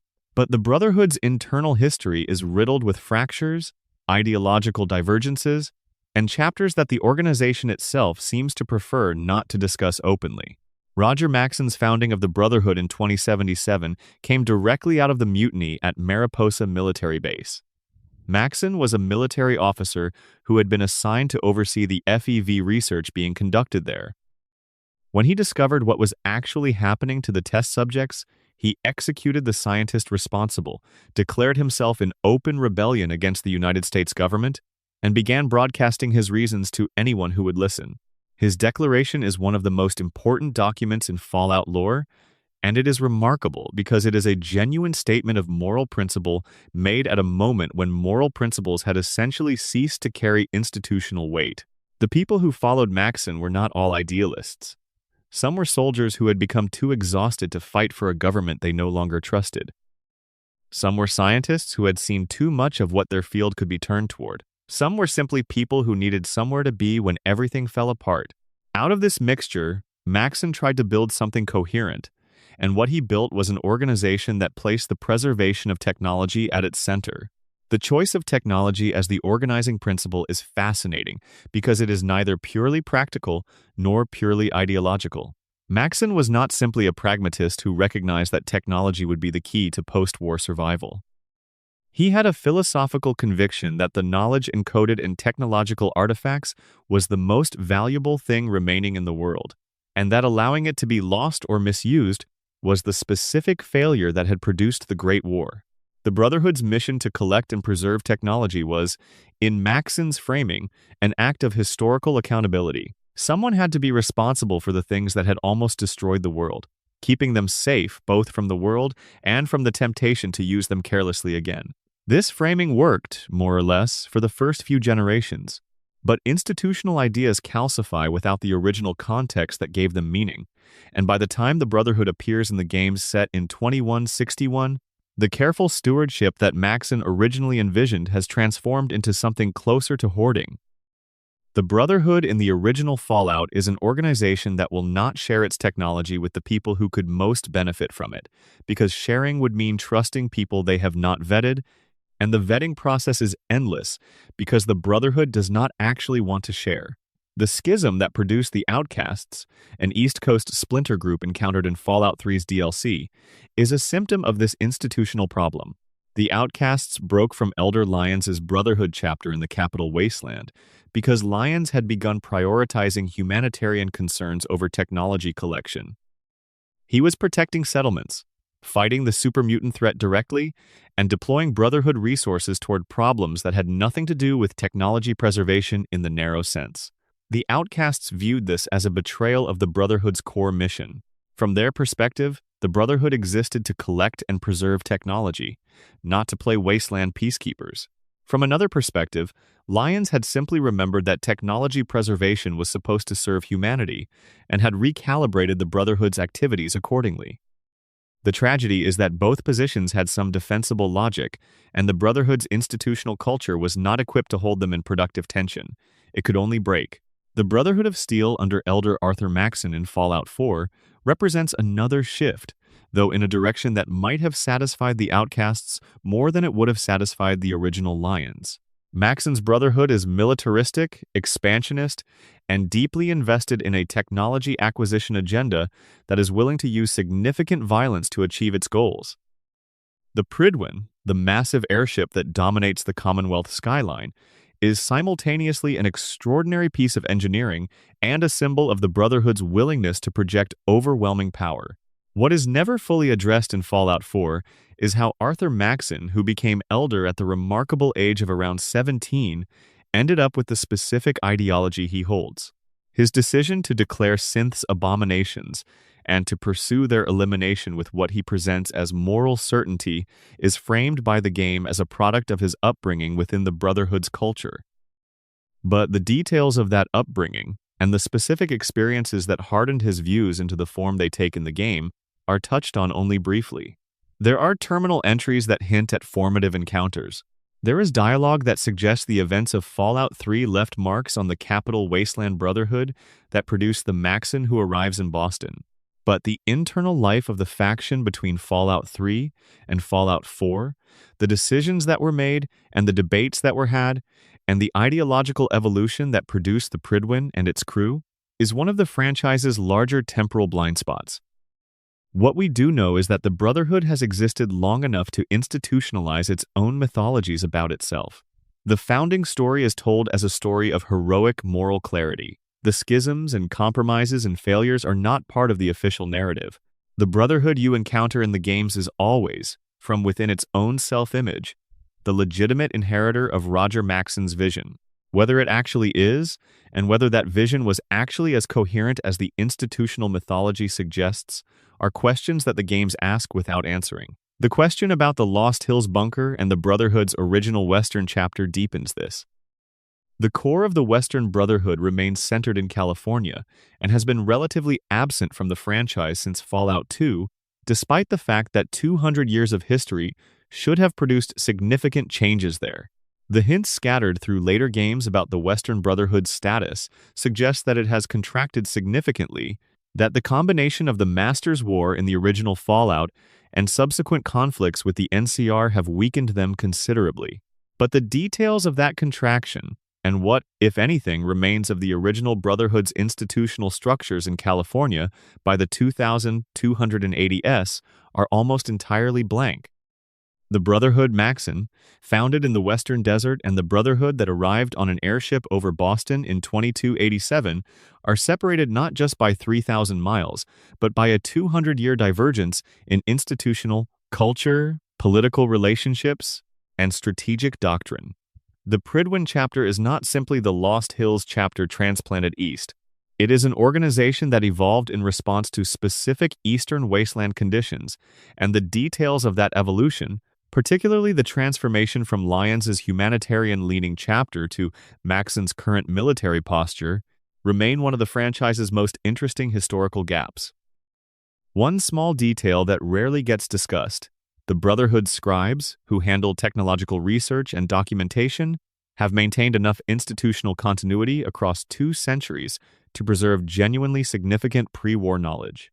The technical expertise evident in the Brotherhood of Fallout 4, their ability to maintain and repair power armor, to operate advanced energy weapons, to build and fly a pre-war technology airship, represents a genuine continuity of knowledge that most wasteland factions simply do not have. That continuity required dedicated people across multiple generations, people who chose to be scribes rather than knights, people whose contributions to the Brotherhood's survival are almost entirely unrecognized in the franchise's storytelling. The scribes who kept the technical knowledge alive are the anonymous backbone of an organization that prefers to celebrate its warriors. Section 14. The Ghouls' 200 Years of Memory. There is a category of person in the Fallout universe that does not exist in any other science fiction setting quite the way it exists here, and that category is the ghoul who was alive before the bombs fell.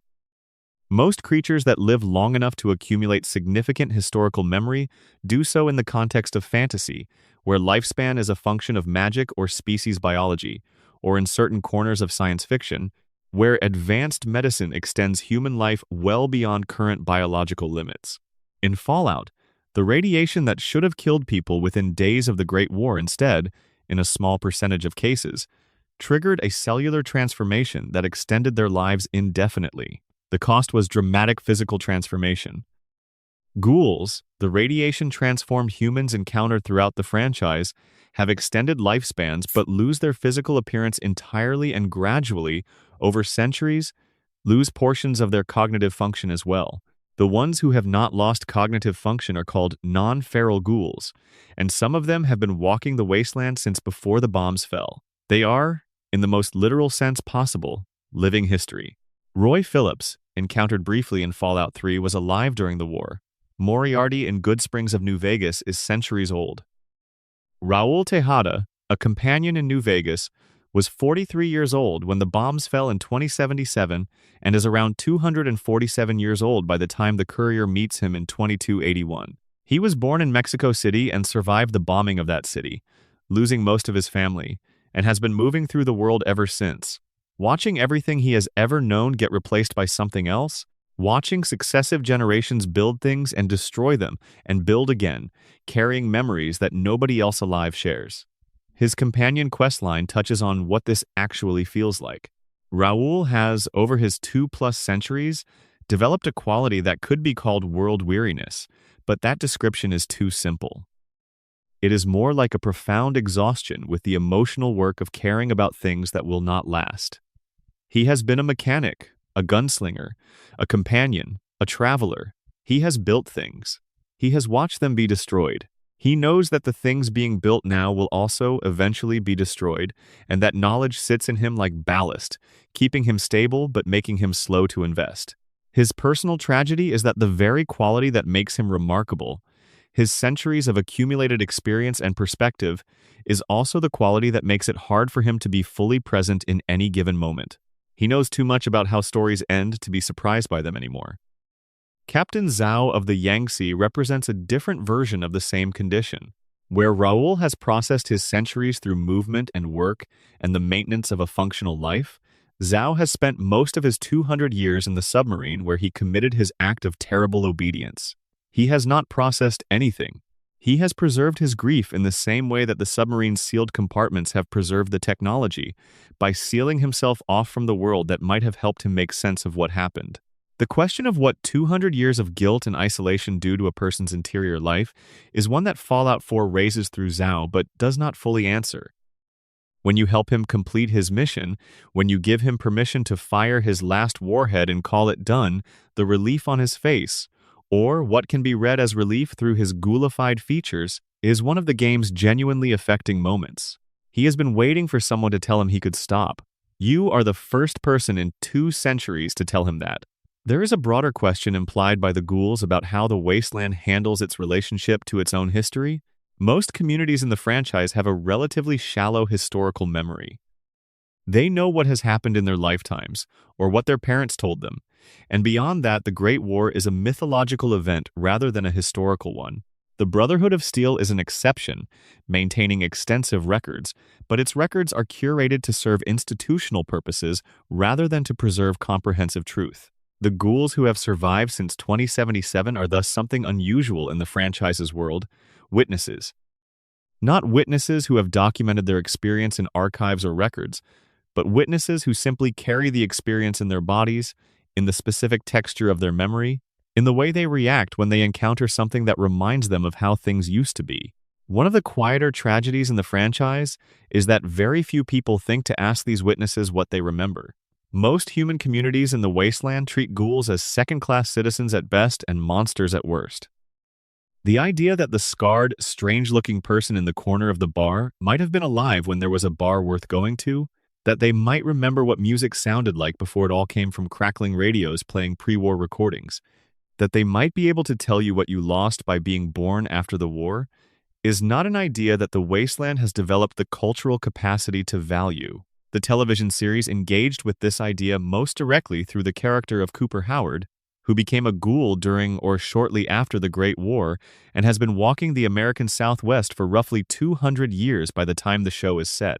His pre-war life as an actor who did Vault-Tec commercials gives him a particular relationship to the lie that the pre-war world told about itself. He performed that lie. He was the smiling face in the advertisement, the cowboy who made the vault look safe and the company look trustworthy. And he survived long enough to watch the consequences of that lie spread across 2 centuries of wasteland history. His ghoulification is presented in the show as something deeply ambivalent. He is functionally immortal, which the show treats as more curse than blessing. He has outlived every relationship he has ever formed. He has watched things he loved get destroyed in ways that would have broken a mortal person, and the only reason he is still functional is that something about ghoul biology apparently extends the body's capacity for grief in the same way it extends everything else.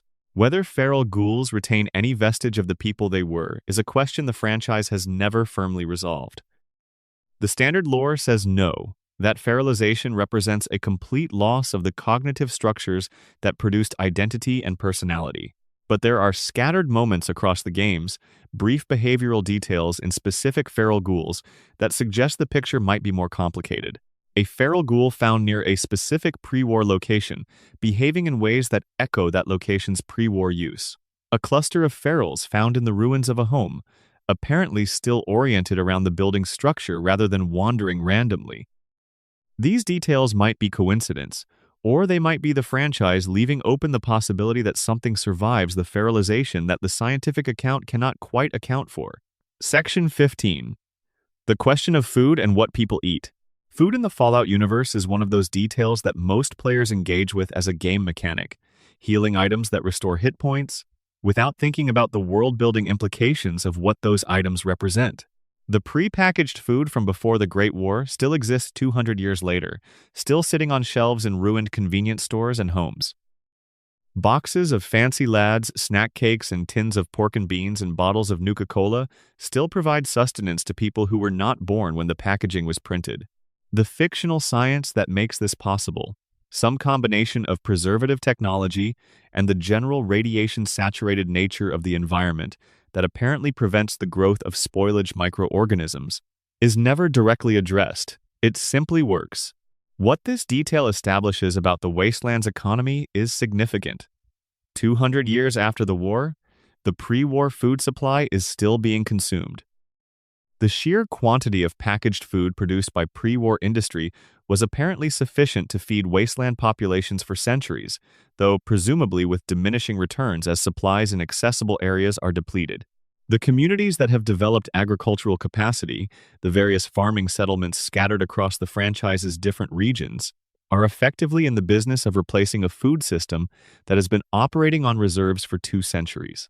Nuka-Cola, the fictional carbonated beverage that serves as the franchise's Coca-Cola analog, warrants specific attention.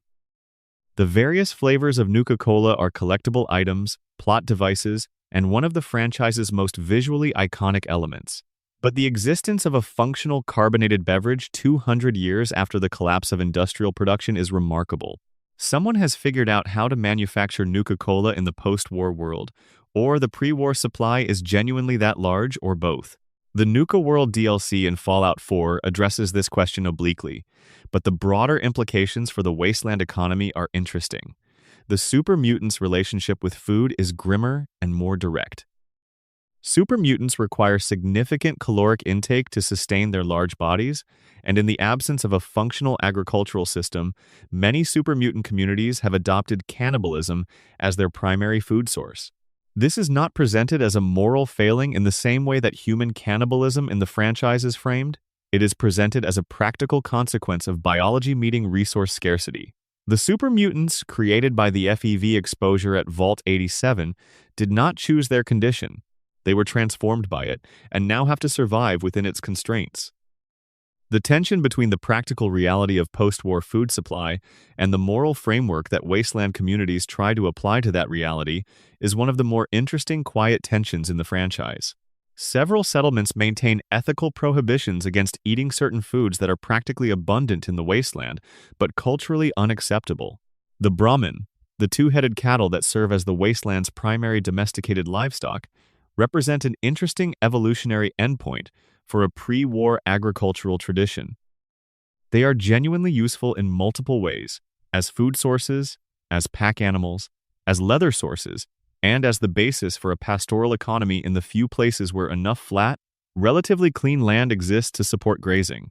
The farmers of Diamond City, the Minutemen's scattered settlements, the agricultural communities of New Vegas's outer regions, these are the people who are actually solving the food problem. They are doing so without recognition and without appearing in the franchise's main narratives as significant figures, because food production is the unglamorous work of civilization. The people who carry guns and make decisions about faction alignments tend to get the narrative attention. The people who make sure there is something to eat at the end of the day are the foundation that makes all of that possible, and the franchise's tendency to overlook them is itself a kind of commentary. Section 16. The radio and what it means. Three Dog. The voice in the dark that follows you through the capital wasteland, playing music from 2 centuries before your birth, reporting news from across the ruins, and somehow maintaining the conviction that telling people what is happening in their world is still worth doing. Three Dog is the host of Galaxy News Radio in Fallout 3, and he is one of the franchise's most efficient pieces of characterization. In the hours of audio that accumulates as you play through the game and he comments on your actions, you learn more about the shape of the post-war world's internal culture than you could from reading every terminal in the game. He has opinions. He has standards. He has a genuine philosophical commitment to the idea that information, shared widely and honestly, is a form of resistance against the forces that want people to remain isolated and afraid and manageable. The radio broadcasts of the Fallout franchise are one of its most underrated structural elements. They are the nervous system of the wasteland's surviving civilization, the medium through which people who cannot physically reach each other maintain the shared cultural knowledge that allows for any kind of coherent social organization. They are also the medium through which propaganda, misinformation, and manipulation travel, because the same qualities that make radio powerful for genuine communication make it powerful for everything else. Mr. New Vegas. The AI radio host of New Vegas's Radio New Vegas station is a fascinating counterpart to Three Dog. Where Three Dog is passionate and opinionated and occasionally gets things wrong because he cares too much, Mr. New Vegas is polished and smooth and entirely without personal stakes. He reads news items in the same tone he uses to introduce music. He reports on battles and deaths and political shifts as if they are all equally interesting pieces of content in an ongoing program. He is, in the most literal sense, a media personality, without a media person behind it, a voice that sounds human but processes information as pure data. The contrast between these two broadcasts is the contrast between journalism and entertainment, between media that understands its relationship to its audience as one of responsibility, and media that understands its relationship to its audience as one of service. Three Dog would rather lose you as a listener than tell you a comfortable lie. Mr. New Vegas would rather keep you tuned in and does not have strong preferences about what it costs. In Fallout 4, Magnolia sings in the third rail bar in Good Neighbor, and the music that moves through the post-war world carries its own kind of historical weight. The songs played on the franchise's in-game radio stations are all real recordings from the pre-war period, and the decision to use actual music from the 1940s and 1950s, rather than original compositions, creates a specific temporal effect. The music is genuinely old. It comes from a real past. And hearing it against the backdrop of the post-apocalyptic wasteland creates a kind of double exposure, where the original cultural context of the music, its associations with a specific moment in American history, bleeds into the fictional context in ways that produce something neither purely nostalgic nor purely ironic.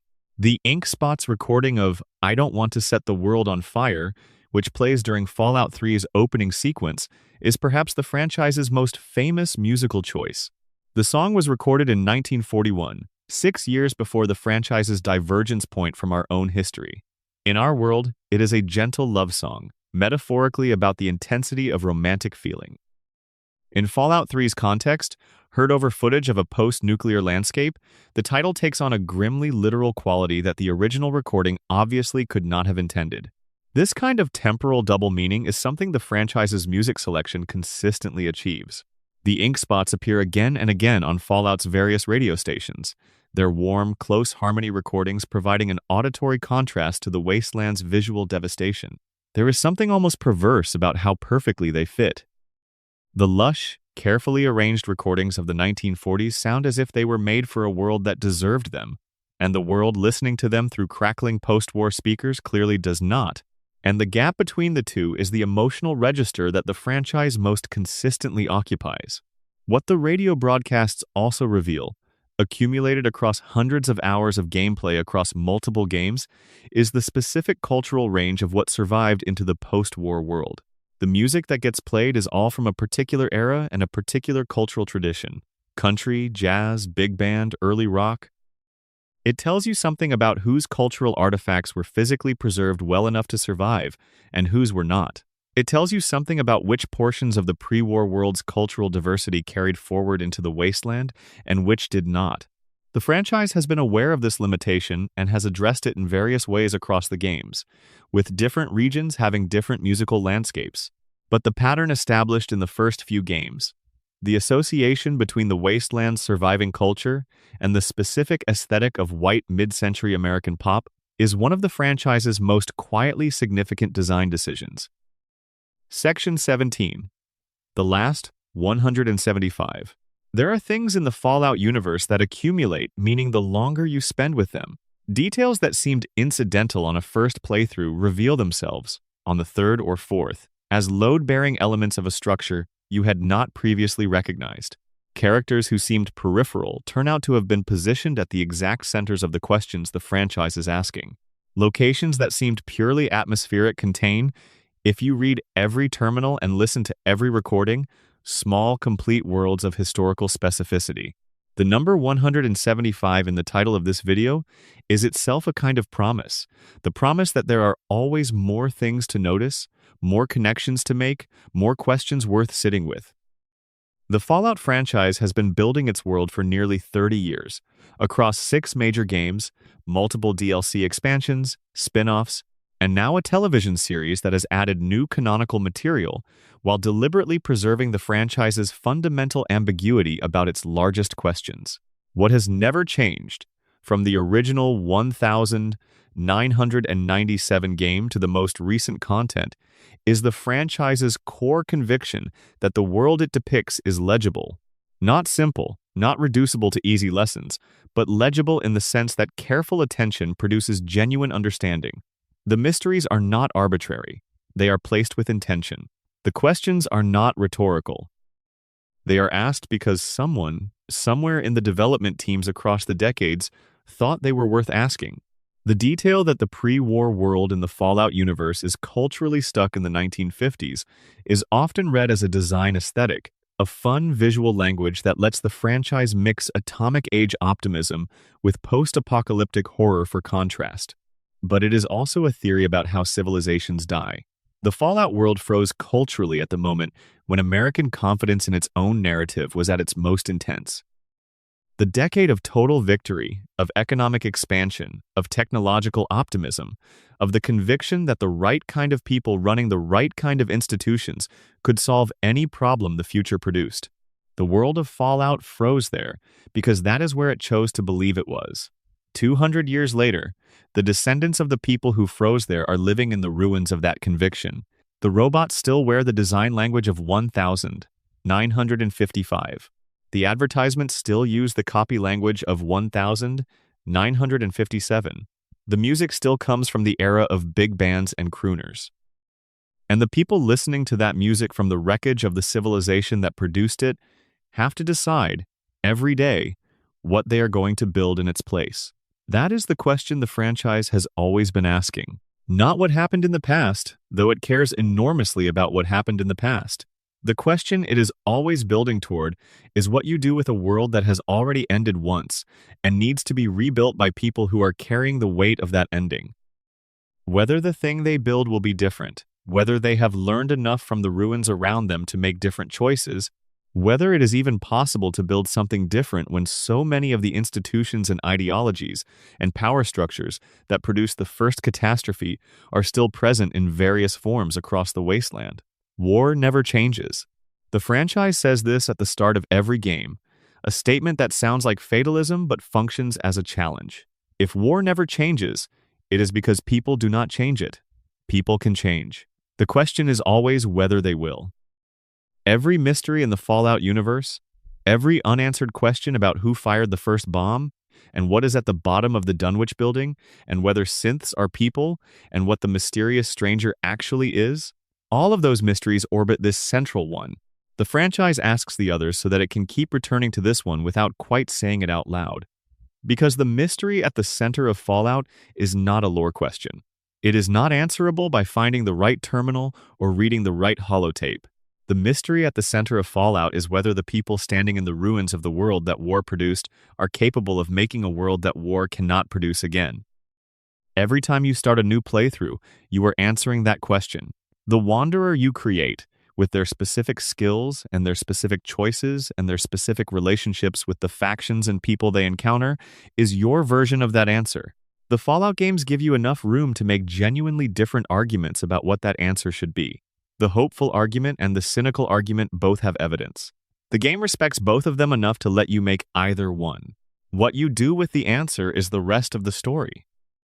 What the franchise does with the answer, across the next game and the next season of television, and whatever comes after that, is the rest of our story. The Wasteland has been here for 30 years of game time and 200 years of in-universe history. It still has things to say. And somewhere in the depths of whatever Vault-Tec was drilling toward, something old is still waiting to be found. Thanks for spending this time in the Wasteland. See you next time. Section 18. The Children of Adam and the Theology of Destruction. There are religious communities in the Fallout universe that make a kind of brutal, pragmatic sense. The followers of Joshua Graham in New Canaan, for example, a community that has adapted genuine pre-war religious traditions to the demands of post-apocalyptic survival in ways that are tragic and complicated but at least coherent. The various tribal spiritual practices scattered across the Wasteland reflect recognizable attempts to build meaning out of a world that has demonstrated, catastrophically, that meaning is not provided automatically. And then there are the Children of Adam. The Church of the Children of Adam is one of the most genuinely original pieces of religious world-building in the franchise, and understanding it properly requires taking it seriously on its own terms, rather than simply cataloging it as a faction of radiation-worshipping zealots who are usefully hostile in combat scenarios.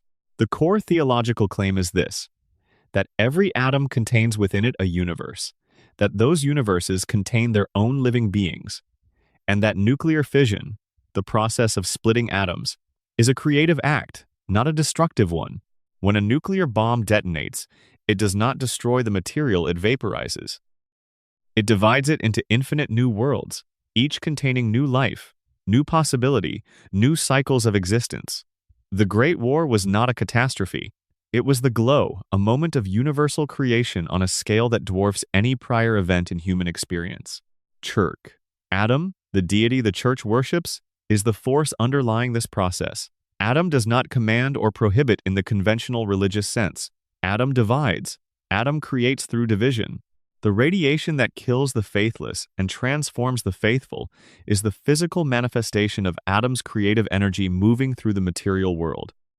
To be irradiated by Adam's glow is to be touched by something divine, to be offered transformation in a direct and undeniable physical form. This is, from outside the framework, obviously a post hoc theological rationalization of a terrible thing. The Great War killed billions of people. The radiation that the children worship has caused immeasurable suffering. The transformations it produces are rarely the kind of transcendence the children's theology promises, but from inside the framework, and this is the thing that makes the Children of Adam genuinely interesting as religious world-building. It is a response to an experience that no pre-war theology had prepared anyone for. Traditional religious traditions developed frameworks for understanding suffering and death within the scale of normal human experience. The Black Death, the World Wars, the colonial genocides, all of these were enormous catastrophes, and the religious traditions that survived them developed responses to that scale of suffering over centuries of theological work. The Great War happened in 2 hours. 2 hours was not enough time for anyone's existing theological framework to absorb and make sense of the destruction. Billions of people were killed.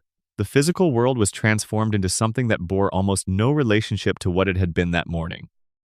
The faiths that survived from before the war into the Wasteland did so in fragments, stripped of most of their institutional support, maintained by individual communities who preserved pieces of the traditions without necessarily having access to the full theological context.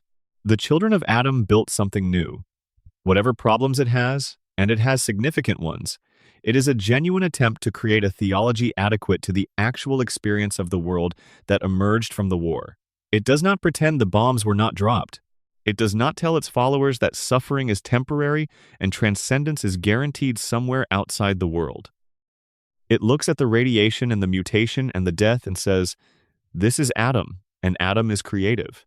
And your suffering is not evidence of the absence of meaning but of its presence." Whether that is comfort or delusion is a question the franchise explicitly does not resolve. The Far Harbor DLC is the most sustained engagement with the children as a complex religious community rather than simply a hostile faction. High Confessor Tectus is fanatical and dangerous, yes, but he exists within a community that includes genuinely thoughtful people who have found meaning and purpose and community within the children's framework.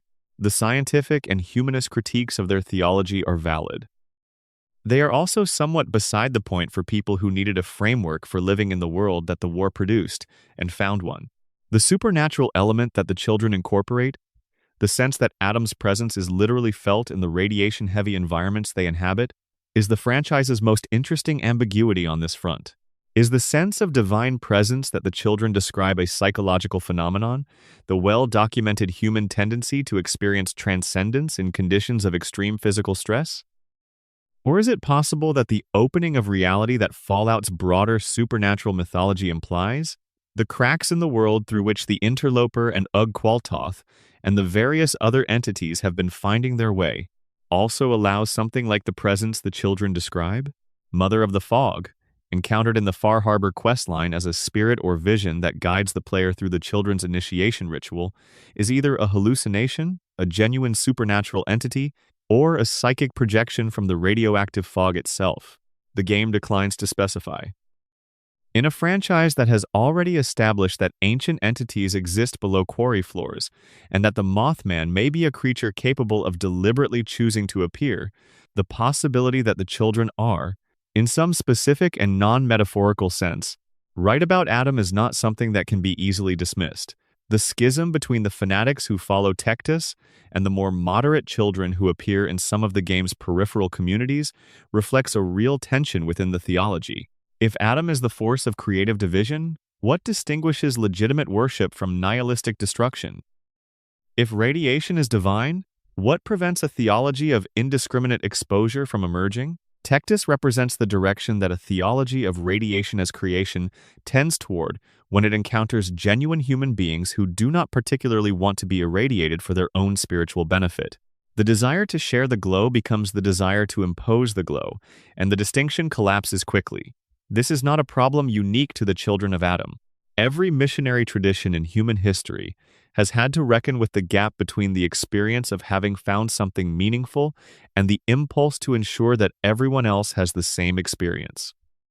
The franchise is sufficiently thoughtful about this to show it as a structural problem within the children, rather than a personal failing of specific individuals. Section 19. Nuka World and What Commerce Survived.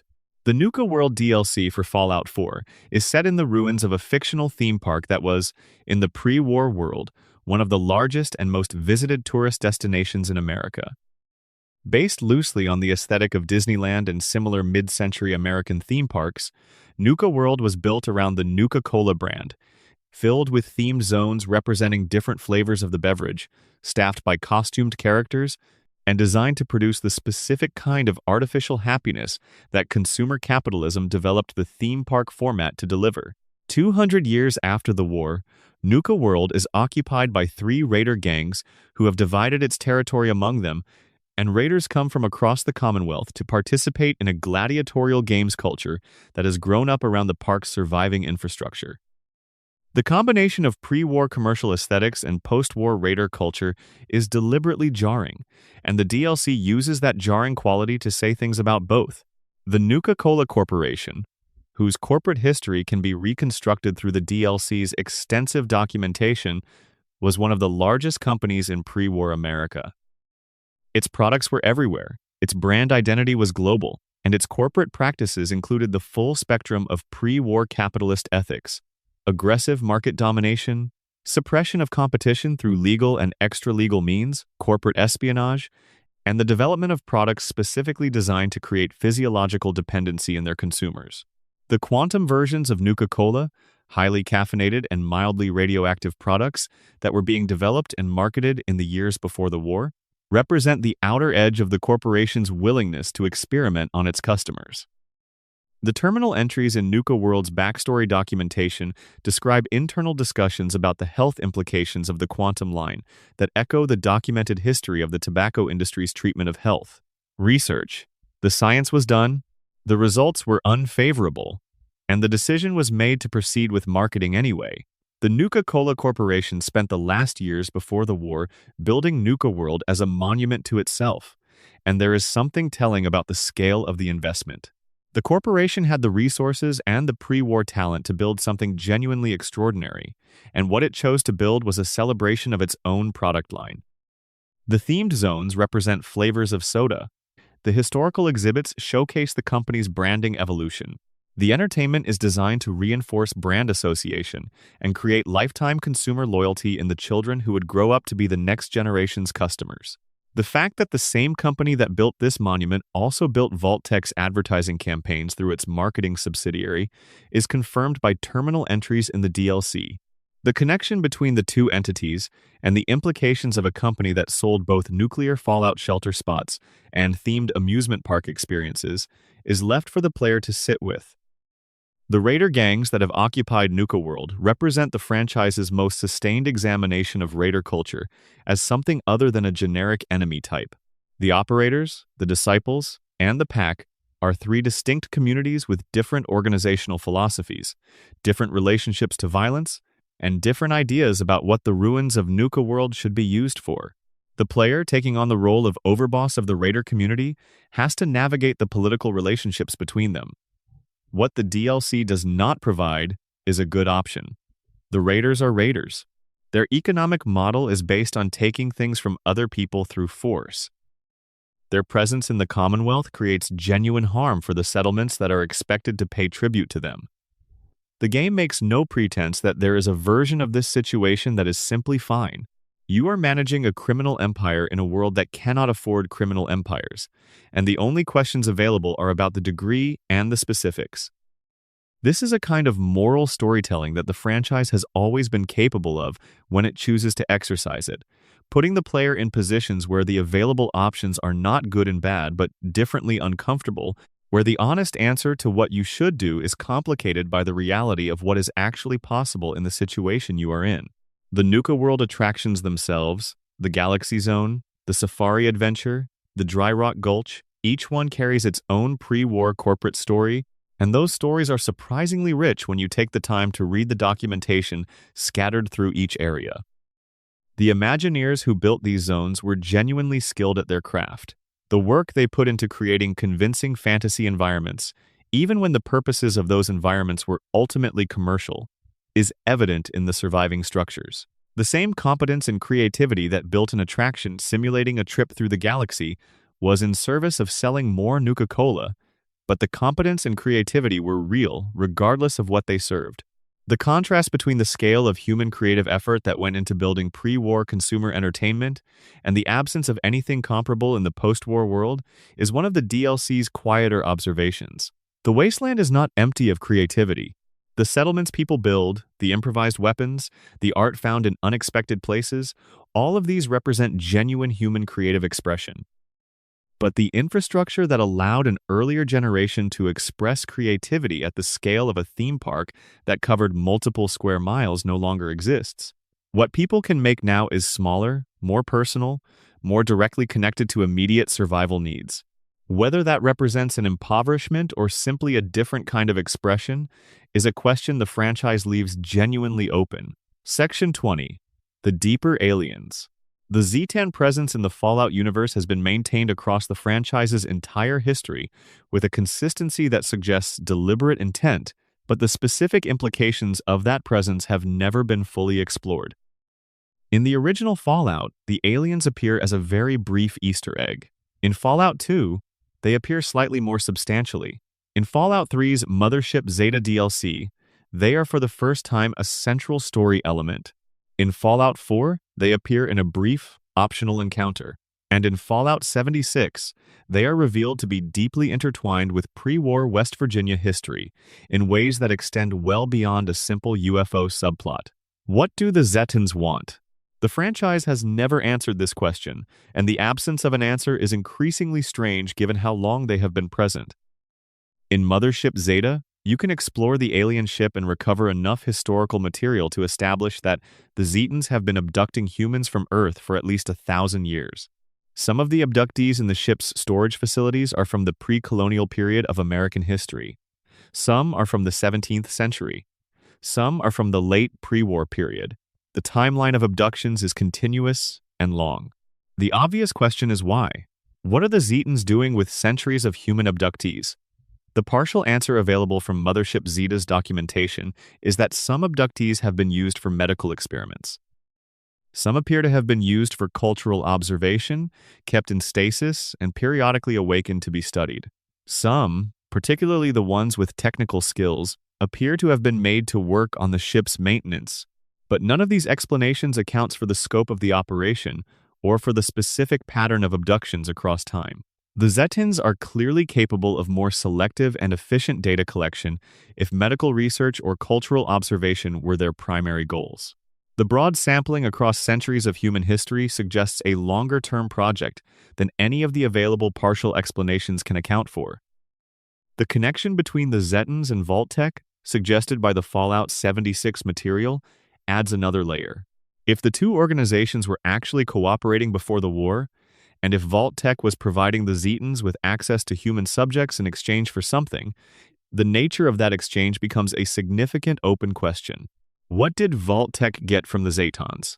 Advanced technology seems like the obvious answer, and there are hints across the franchise that certain pre-war technologies, particularly in the fields of genetic manipulation and energy systems, may have had extraterrestrial origins.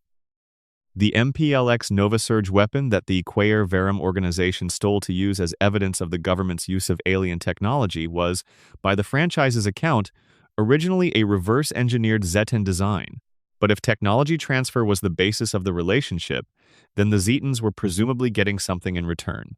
What do aliens who have been visiting Earth for 1,000 years and have technology far beyond anything humanity developed want from humanity specifically? One reading of the available evidence suggests that the Zetans' interest in humanity is not primarily scientific or economic, but existential in some way that the franchise has not yet found the language to make explicit. They have been watching for a very long time. They have maintained a careful distance from direct involvement in human affairs, observing and collecting, but not intervening in the large-scale events that have shaped the post-war world. The Great War happened and the Zetans watched it. The 200 years of wasteland history happened, and the Zetans watched it. Whatever they are waiting to see, the franchise has not yet revealed it. The Zetans are the franchise's most sustained unsolved mystery, and unlike most of Fallout's other open questions, which are ultimately mysteries about human nature and human history, the Zetan mystery is about something outside of human understanding entirely. It is the one thread in the franchise that points, with real intent, toward a universe in which humanity is not the most interesting or most important thing happening. In a franchise that is otherwise deeply, comprehensively concerned with human beings, their choices and their failures, and their small acts of courage in the face of overwhelming circumstances, this is remarkable. The Zetans stand in the background of every game, watching, and the question of what they see when they look at us has no answer yet.